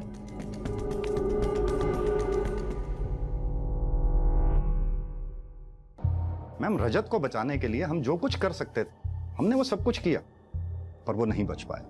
कैंसर तो आपको पता है कितनी अनप्रेडिक्टेबल सी बीमारी है, न जाने कब क्या हो जाए। झूठ बोल रहे हैं आप ये। रजत को कैंसर ने नहीं मारा, बल्कि आपने और आपके हॉस्पिटल ने मारा है। मैं ना आपको छोड़ो, बाहर जाइए आप, प्लीज बाहर जाइए, लेके जाओ इन्हें। झूठ बोल रहे हैं ये। रजत को बचाने का वादा किया था इन लोगों ने। मैं छोड़ूंगी नहीं, मैं किसी को नहीं छोड़ूंगी, मैं किसी को भी नहीं छोड़ूंगी। देखिए रजत ना तो पहला ऐसा पेशेंट है जिसकी डेथ मेरे हॉस्पिटल में हुई है, और ना ही पूर्वी कोई पहली ऐसी रिलेटिव है जो इस तरह से हंगामा कर रही है। हाँ, रजत की मौत पे मुझे भी डाउट है। डाउट है? पूर्वी मुझसे पैसे मांग रही है रजत की मौत के हर जाने के तौर पर। डॉक्टर बख्शी, मेरे पास जितने भी पैसे थे वो सब रजत के इलाज में खर्च हो गए। मेरे पास कुछ भी नहीं है, मैं अपने खर्चे कैसे उठाऊं? आपको तो कंपनसेशन देना ही होगा, चाहे ऐसे या वैसे। जिस टाइम रजत की डेथ हुई ठीक उससे लगभग आधा घंटा पहले मेरे डॉक्टर्स ने राउंड किया। रजत वाज परफेक्टली फाइन। उसके आधे घंटे के अंदर अंदर न जाने ऐसा क्या हुआ कि रजत की डेथ हो गई। पर उस टाइम पूर्वी अकेली थी मैम रजत के साथ रूम में। इंटरेस्टिंग। पता है मनप्रीत, पैसा आदमी से कुछ भी करवा सकता है, तो फिर ये पूर्वी क्या चीज है? इसका बैकग्राउंड चेक करो। Yes sir. और वो हॉस्पिटल में कुछ सस्पिशियस मिला क्या? सर हॉस्पिटल में तो कुछ सस्पिशियस नहीं मिला, लेकिन डॉक्टर बख्शी वो शायद जितना अच्छा खुद को दिखाते हैं उतने अच्छे वो है नहीं। अगर तुम्हें लगता है कि डॉक्टर बख्शी के साथ कुछ गड़बड़ है तो डॉक्टर बख्शी और हॉस्पिटल दोनों को इन्वेस्टिगेट करो। Yes sir.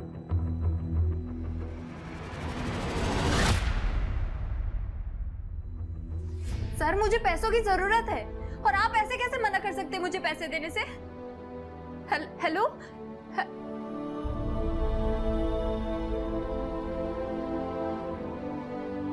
आप ठीक हो भाभी? बैठिए, थोड़ा पेशेंस रखिए भाभी, सब ठीक हो जाएगा। ऐसे गुस्सा करोगे तो आप खुद का ही नुकसान करोगे भाभी।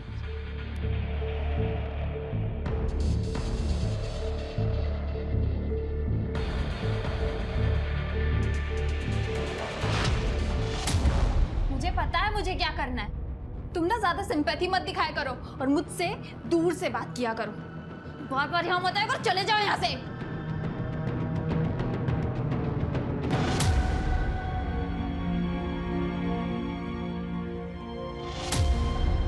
आप बात को समझ नहीं रही हैं मैडम।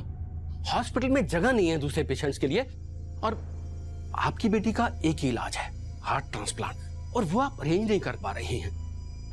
अब एक काम करिए, या तो इसको आप घर ले जाइए और इसके साथ टाइम स्पेंड करिए प्लीज। आपको समझ में आ रहा है आप क्या बोल रहे हैं? मरने के लिए ले जाऊं अपनी बेटी को घर? मैं आपसे बोल रही हूँ कि एक दिन का टाइम और दे दीजिए। मेरे हस्बैंड कर रहे हैं पैसों का इंतजाम इसके हार्ट ट्रांसप्लांट के लिए। आप समझ क्यों नहीं रहे हैं? बस एक दिन, या तो आप हार्ट अरेंज करिए या फिर इसको आप घर ले जाइए प्लीज। पीहू बेटा, पापा सब ठीक कर देंगे। मैं जानती हूँ माँ।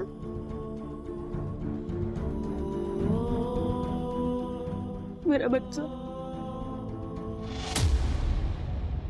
ज्ञान के मर्डर केस में हमारे पास एक ही सस्पेक्ट है, वो ढाबे वाला वीरू, जिसका झगड़ा हुआ था ज्ञान के साथ। ओए जितना दे दिया उसी में तसल्ली कर। अरे पर भाई जी रुको। ओए हट। बाकी पुलिस स्टेशन से कुछ पता चला? हाँ सर, हाईवे पे हो रही लूटपाट की गैंग के बारे में पता किया। गैंग के बारे में क्या पता चला? सर गैंग के बारे में कुछ खास पता नहीं चला, लेकिन पिछले 1-2 सालों में कई पुलिस स्टेशन में ज्ञान जैसे ही सिमिलर मर्डर केसेस रिपोर्ट हुए हैं, जिनमें से ज्यादातर विक्टिम की पहचान नहीं हो पाई है सर। और जिन 1-2 विक्टिम की पहचान हुई भी थी, उनके केस को रैंडम लूटपाट की केस की तरह इन्वेस्टिगेट किया गया। अगर ये ढाबे वाला वीरू उस ज्ञान को नहीं पहचानता और उस लाल सूट वाली औरत के बारे में हमें नहीं बताता, तो हम भी शायद इस केस को एक रैंडम केस की तरह ट्रीट कर रहे होते। सर अब क्या करें? पहले तो हमें यह पता करना है कि ये वीरू सच बोल रहा है या सिर्फ हमें बहका रहा है। तुम ऐसा करो, बाकी के पुलिस स्टेशन से जो भी सिमिलर केस रिपोर्ट हुए हैं उनकी डिटेल मंगवाओ और उसे आपस में टैली करो। देखो कोई लीड मिलती है या नहीं। जी सर।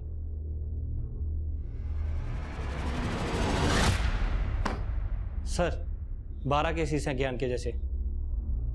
12 केस तो रिपोर्ट हुए हैं तेजिंदर, क्या पता कितने केस रिपोर्ट ही नहीं हुए होंगे।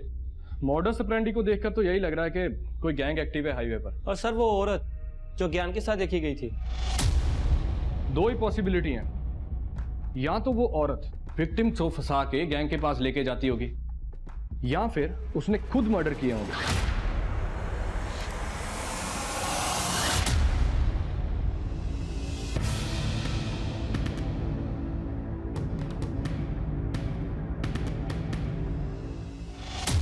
सर 8 विक्टिम्स की पोस्टमार्टम रिपोर्ट स्टडी कर रहा था, लेकिन उसमें भी कुछ खास मिला नहीं था इन्वेस्टिगेटिव टीम्स को। सर हाईवे पर एक औरत की डेड बॉडी मिली है।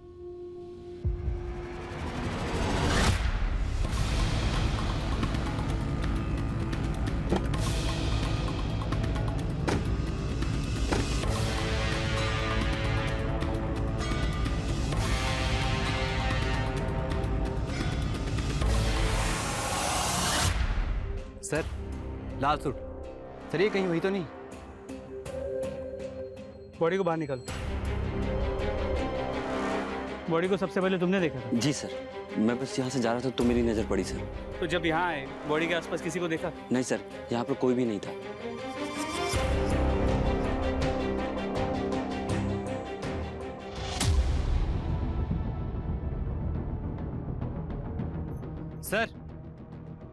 सर इसका नाम प्रतिमा सागर है, और सिर्फ इसकी आईडी नहीं, इसके पर्स से और भी देखिए क्या क्या मिला है।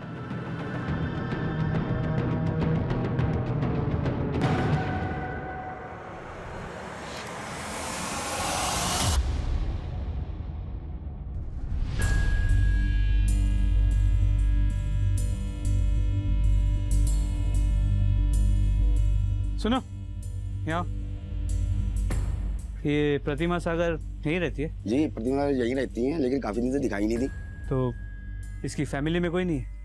अरे सर फ्री है सर, कोई होता भी तो वो भी साथ छोड़ के चला जाता। ऐसा क्यों? अरे सर साइको है, कब आती कब जाती इसका कोई पता ही नहीं लगता, किसी से बनती ही नहीं है इसकी। अगर गलती से कोई इससे बात भी कर लेना तो खाम खाम भड़क जाती है।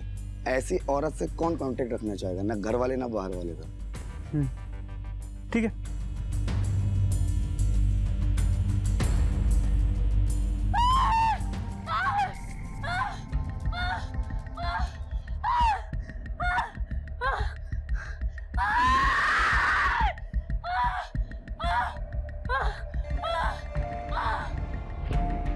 मुझे तो अभी भी यकीन नहीं हो रहा रीवा कैसे मान गई आपकी बात, जो डिलीवरी के लिए हॉस्पिटल की बजाय ये होम बर्थ का ऑप्शन चुना, जबकि उसकी प्रेगनेंसी पहले से इतनी कॉम्प्लिकेटेड है। मान गई, क्योंकि ये कॉम्प्लिकेशंस वगैरह ना सब डॉक्टरों के बनाए हुए फतूर हैं। अरे हॉस्पिटल लेके जाएंगे तो वो चीर फाड़ करेंगे सिर्फ पैसा बनाने के लिए। वैजी ने दवाई दी है ना, उससे सब ठीक हो जाना, तू चिंता मत कर। रीवा का बच्चा अटक गया है, उसको हॉस्पिटल ले जाना पड़ेगा।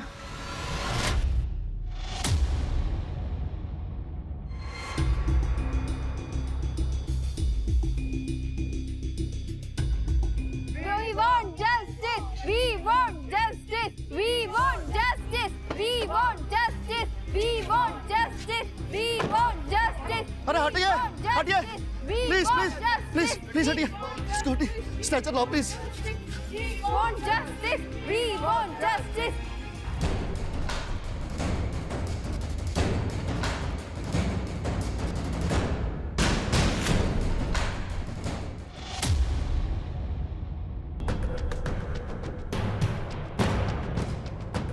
मत रीवा, सब ठीक होगा, कुछ नहीं होगा तुम्हें। हम हॉस्पिटल में है ना, हौसला रख, सब ठीक होगा रीवा।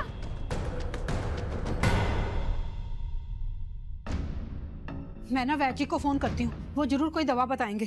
किसी को फोन नहीं करेंगे आप, पहले रीवा और मेरे बच्चे की जान खतरे में डाल चुकी हैं आप। अरे तुम तो ऐसे बोल रहे हो जैसे मुझे रीवा की कोई फिक्र ही नहीं। बेटी है वो मेरी। बेटी है?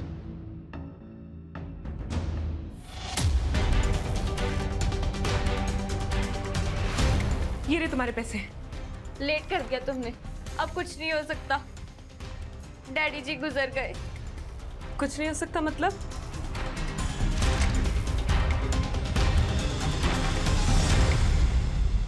अब तो तुम्हारे ससुर मर गए ना, अब तो इजी हो जाएगा। नहीं हो पाएगा, डेथ हार्ट फेल होने से हुई है और तुम्हें तो हार्ट ही चाहिए था ना। परी मेरी सो रही है, पीहू मेरी सो रही है, परी रानी आएगी, पीहू को खिलाएगी, पीहू खुश हो जाएगी। मम्मा मम्मा चिल्लाएगी, मम्मा मम्मा चिल्लाएगी, पापा पापा चिल्लाएगी, पीहू खुश हो जाएगी, मेरी सो रही है परी। हाँ? पीहू को क्या हो गया? ये सांस नहीं ले रही है। पीहू पीहू बेटा आंखें खोलो। बेटा पीहू, बेटा आंखें खोलो। क्या हो गया? एक मिनट। पीहू पीहू आंखें खोलो बेटा। पीहू पीहू आंखें खोलो।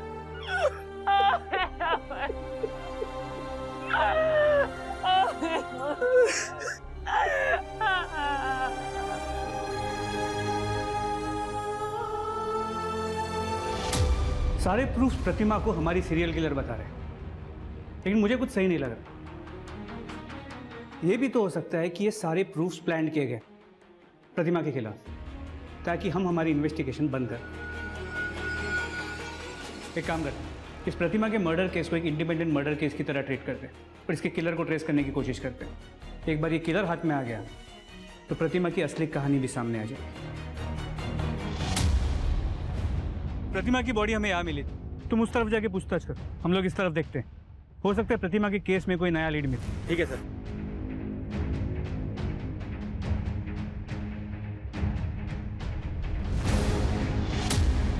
इसको, हाँ साहब, इस औरत ने मेरी दुकान से पानी खरीदा था।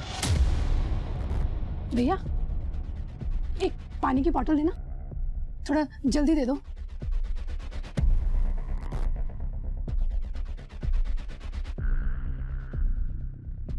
मैडम कौन है वो?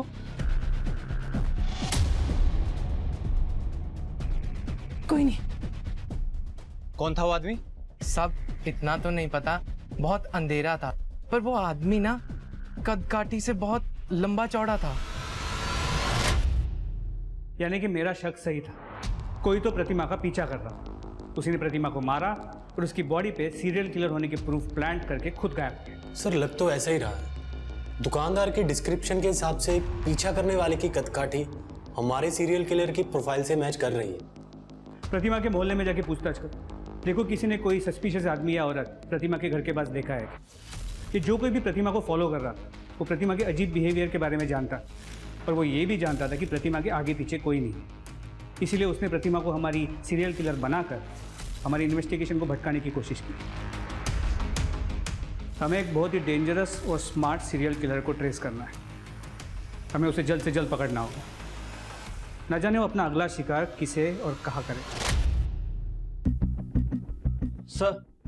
सर जिस पुलिस स्टेशन के ज्यूरिसडिक्शन में डेड बॉडीज मिली थी वो सभी हाई अलर्ट पर हैं।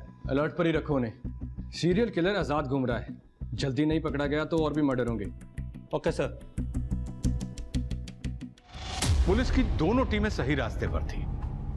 एक खतरनाक सीरियल किलर जो उनसे अभी तक हमेशा एक कदम आगे था, उसे पकड़ने में पुलिस को एक बड़ा सुराग मिला कि सीरियल किलर कोई औरत नहीं बल्कि एक पुरुष था जो प्रतिमा का पीछा भी कर रहा था। सिर्फ ब्रेक थ्रू ही नहीं बल्कि पुलिस टीम का यह अंदाजा भी सही था कि जब तक इस सीरियल किलर को वो रोक नहीं पाते हैं तब तक और भी बहुत कुछ होने वाला है इस केस में। डेड बॉडी मिलने में थोड़ा वक्त लगेगा, तब तक आप घर जाइए, मैं आता हूं। जी मैंने सुना आपकी बीवी के बारे में। इन हॉस्पिटल वालों ने आपकी बीवी और बच्चे दोनों को मार दिया ना, जैसे मेरे रजत को मारा था। देखिए आप हमें प्लीज अकेला छोड़ दीजिए, वी आर इन पेन, हम बहुत दुखी है, प्लीज चलो।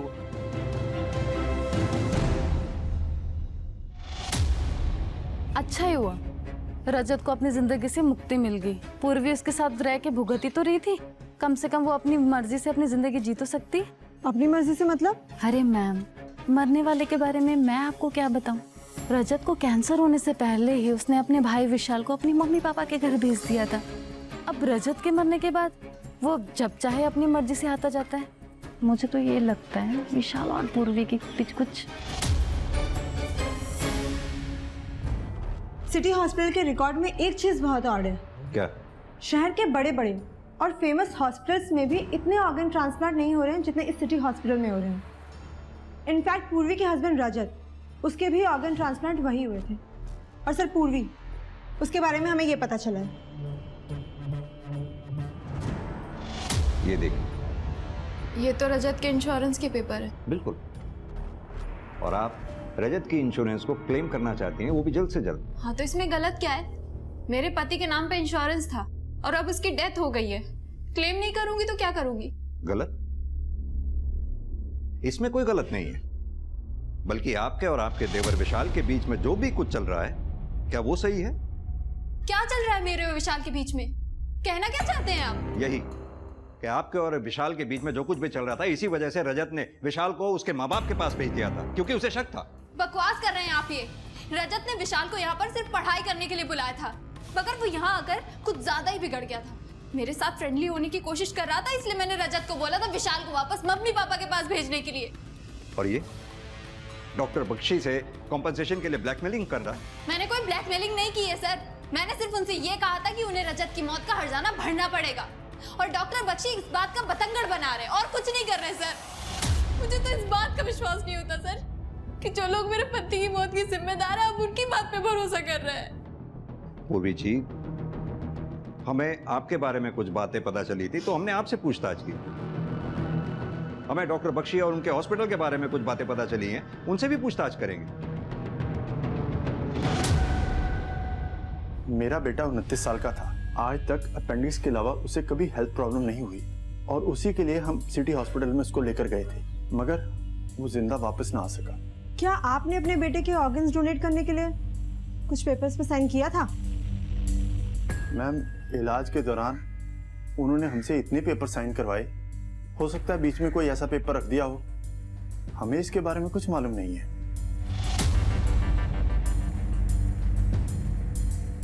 किडनी कौन दे रहा था ये जानकर मुझे क्या करना था मैम? सिटी हॉस्पिटल वालों ने बताया किडनी अवेलेबल है तो मैंने ट्रांसप्लांट करवा ली। कितना पैसा दिया था आपने ट्रांसप्लांट का? 3 लाख पड़े थे मैम। आधा पैसा ऑनलाइन दिया था, आधा कैश में। सर, मेरी बीवी रीवा को प्रेगनेंसी में पहले ही बहुत कॉम्प्लिकेशंस थी, फिर भी मेरी सास ने उसे इस देसी इलाज के चक्कर में फंसा दिया। अब आप ही बताइए, मैं अपनी बीवी की मौत का जिम्मेदार किसे मानूं? उस हॉस्पिटल को या अपनी सास को? मिस्टर शिव, एक बात बताइए, आपकी पत्नी रीवा के ऑर्गन्स डोनेट हुए थे? सर, जितने भी ट्रांसप्लांट हुए हैं मेरे हॉस्पिटल में सबके सब लीगल हैं। हमारे पास पेपर्स हैं, रिलेटिव की परमिशन है। लेकिन डॉक्टर बख्शी, सब केसेस में ट्रांसप्लांट के बेनिफिशरीज या रिलेटिव्स को पता ही नहीं था कि वो डोनेशन के पेपर पे साइन कर रहे हैं। दूसरी बात, ट्रांसप्लांट के बेनिफिशरीज से हाफ पेमेंट कैश में ली गई, जिसका हमें कोई ट्रेस नहीं मिला। कहाँ गया वो पैसा? ऐसा कैसे हो सकता है सर? हम कैश में डील ही नहीं करते, तो फिर कैश लेंगे क्यों?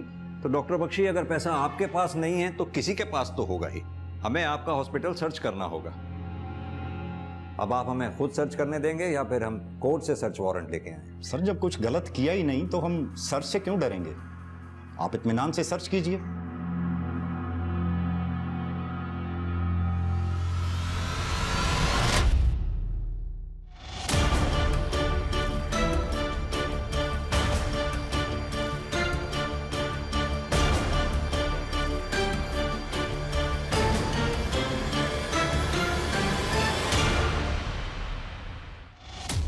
हाँ तो राधा कुमारी जी, हॉस्पिटल के ऑर्गन डोनेशन ट्रांसप्लांट के सारे गड़बड़ केसेस तुम ही हैंडल करती हो, क्यों और कैसे?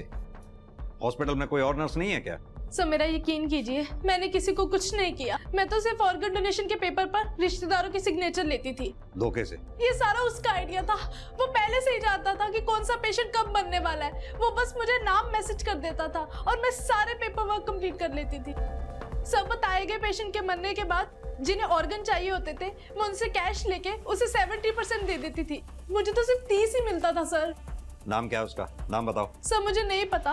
वो सिर्फ मुझे पेशेंट का नाम मैसेज करता था और पैसे कहाँ छोड़ने हैं वो एड्रेस मैसेज करता था। जब तुम उसे जानती तक नहीं हो, इतना दावे के साथ कैसे कह सकती हो कि वो मेल था? सर, मैंने तो सिर्फ आइडिया लगाया है। वो औरत है कि मर्द मुझे नहीं पता।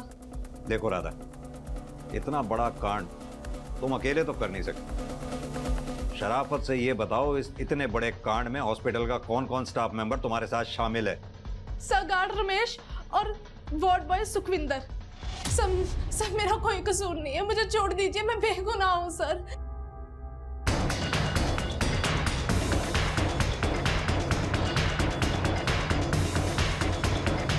सर, राधा के दिए हुए सारे नंबर्स बंद आ रहे हैं और सर गार्ड और वार्ड बॉय से भी कुछ नया पता नहीं चला।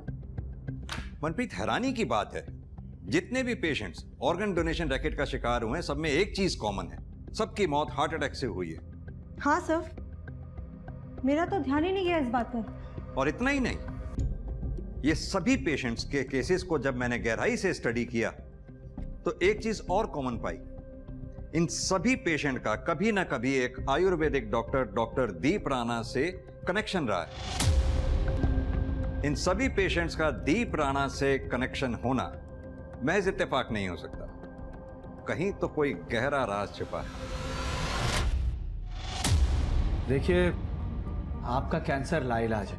अगर फिर भी कोई डॉक्टर आपको ये कहता है कि वो आपको यहां से ठीक कर सकता है, तो इसका सीधा मतलब ये है कि वो आपसे झूठ बोल रहा है और आपसे पैसे ऐंठना चाहता है। इसलिए मेरी आपको यही सलाह होगी कि आप अपने बेटे के साथ अपने घर जाएं। आप अपनी जिंदगी के आखिरी कुछ दिन अपने परिवार वालों के साथ शांति से बिताएं। बेटा, ये स्वर्ण अमृत मैं तुम्हें दे रहा हूं, जब जब दर्द हो देते रहना। सर, पिछले 3 सालों से प्रैक्टिस कर रहा है डॉक्टर, लेकिन इससे पहले कहाँ था, क्या कर रहा था, इसकी कोई इन्फॉर्मेशन नहीं। और उसकी डिग्री जेन्युइन है सर, लेकिन एक चीज़ बहुत स्ट्रेंज है इसके बारे में। इसकी फैमिली लाइफ के बारे में किसी को कुछ नहीं पता। इसके माँ बाप, इसके बीवी बच्चे, इसकी कोई इन्फॉर्मेशन नहीं।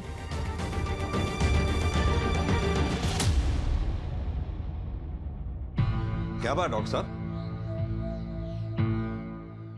भागने की तैयारी हो रही है? इंस्पेक्टर साहब, आप लोग यहाँ, और ये आप क्या कह रहे हैं? आई होप कि आपने सुना होगा कि सिटी हॉस्पिटल में कई सारे पेशेंट्स की मौत हार्ट अटैक से हो गई, और तो और उनके ऑर्गन्स भी डोनेट धोखे से करवाए गए। और डॉक्टर साहब, ताज्जुब की बात तो ये है कि सभी पेशेंट्स आपके हैं। आपने उन्हें सिटी हॉस्पिटल में रेफर किया था। तो नहीं करना चाहिए था क्या? देखिए इंस्पेक्टर, सिटी हॉस्पिटल एक शहर का रिप्यूटेड हॉस्पिटल है। पेशेंट्स को सेकंड ओपिनियन चाहिए होता है, इसलिए मैं उन्हें उस हॉस्पिटल में रेफर कर देता हूँ। इसमें कुछ गलत किया क्या मैंने? गलत नहीं किया होता तो ऐसे भाग तो नहीं रहे होते डॉक्टर साहब। मैं भाग नहीं रहा हूँ। मैंने अपने लैंडलॉर्ड को 1 महीने पहले ही इन्फॉर्म कर दिया था कि मैं यहाँ से जा रहा हूँ दूसरे शहर। आप चाहें तो उनसे पूछ सकते हैं। पूछ लेंगे, उनसे भी पूछ लेंगे। फिलहाल आप ये बताइए कि आप यहाँ 3 साल से प्रैक्टिस कर रहे हैं। 3 साल पहले आप कहाँ थे, क्या कर रहे थे, इसका कोई रिकॉर्ड क्यों नहीं? 1 मिनट।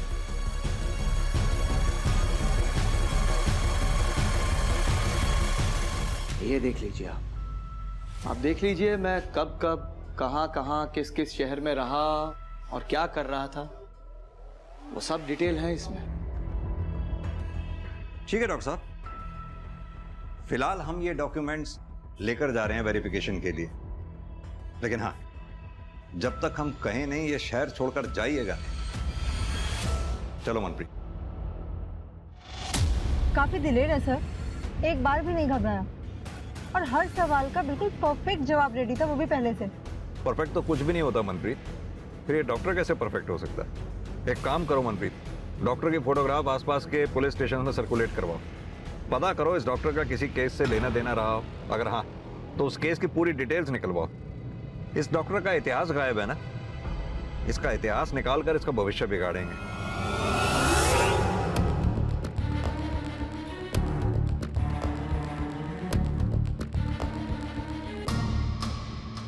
सर, हम उस सीरियल किलर को कभी ढूंढ नहीं पाए।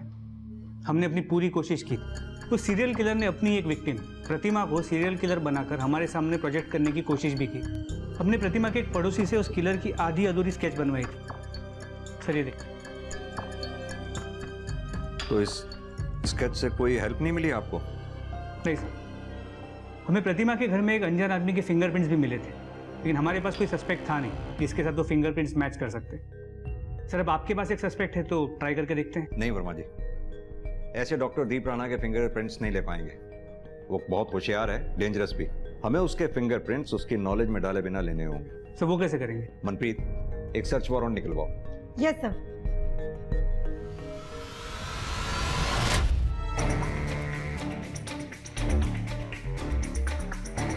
आप इंस्पेक्टर साहब अपना टाइम वेस्ट कर रहे हैं। आपके उस सीरियल किलर का राज मेरे इन बॉक्सेस में नहीं मिलेगा आपको। पता है हमें डॉक्टर साहब, हमें इन बॉक्सेस में कुछ नहीं मिलने वाला। सरकारी नौकरी है, फॉर्मेलिटी करनी पड़ती है।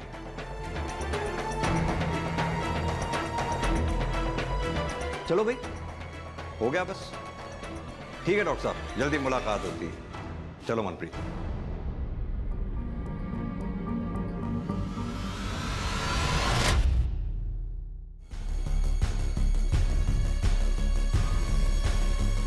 फिंगरप्रिंट मैच हो गए तो हमारा सस्पेक्ट दीप राणा ही है। It's a match sir.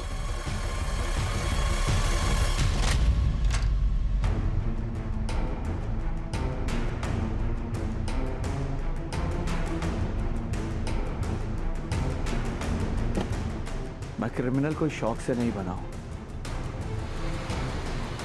मेरी बच्ची जब हॉस्पिटल में थी तो किसी को भी उसकी जान की परवाह नहीं थी। सबको बस पैसा ही चाहिए था।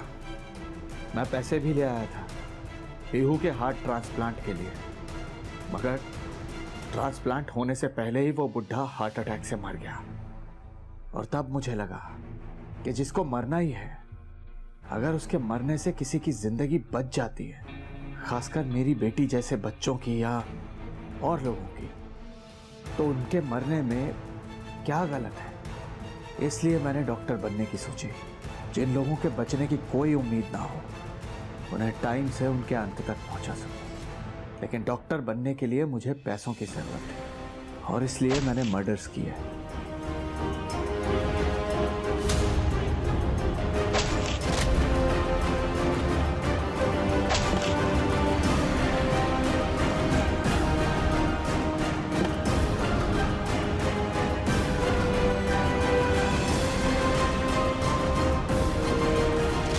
जब मैं डॉक्टर बन गया तो शांति से मरने में लोगों की हेल्प करने लगा। मैंने उन्हें बिना दर्द के और बिना तड़पाए मुक्ति दी, अपनी दवा से, जिसे पीकर उनका दिल धीरे होते होते आखिरकार बंद हो जाता था। मेरी बेटी को तो नहीं बचा पाया मैं, लेकिन हाँ, मेरी बेटी के ही जैसे ना जाने कितने ही लोगों को जिंदगी मैंने दी है। दूसरों को मारकर खुद को भगवान समझ बैठा है। कितने ही निर्दोष लोगों की जान ली है तूने, उन टैक्सी वालों की, उस प्रतिमा की।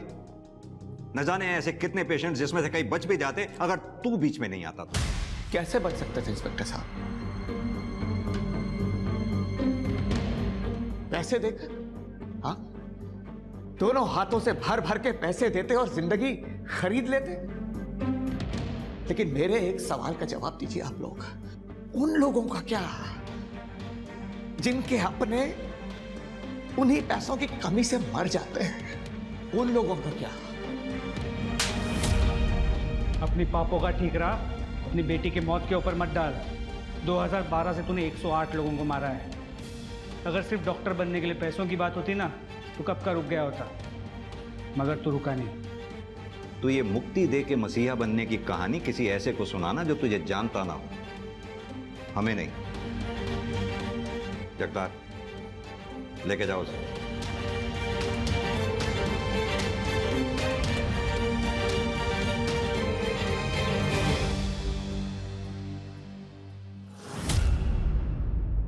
एक डॉक्टर जो अपने हुनर से लोगों की जान बचा सकता है, जिसे हम ईश्वर का दर्जा देते हैं, उसने अपने हुनर का इस्तेमाल करते हुए अपने ही मरीजों की जान ले ली।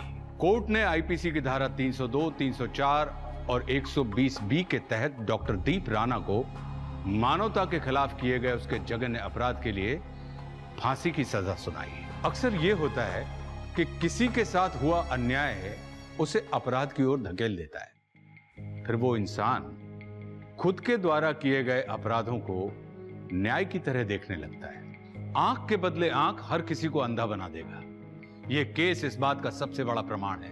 इतने सारे पीड़ित थे इस केस में क्योंकि एक आदमी को लगा कि यह उसकी बेटी का बदला है। बदले की भावना हम मन में रखकर सालों साल अपने जख्मों को खुद कुरेदते रहते हैं। ऐसे जख्म जो वक्त की मरहम से ठीक हो जाने थे, बदले की इच्छा से वो जख्म बार बार उभर कर सामने आने लगते हैं। बदला कभी भी किसी गलत को सही नहीं कर सकता है। इस बात को जो जितने जल्दी समझ लेता है, उसकी जिंदगी उतनी ही आसान हो जाती है।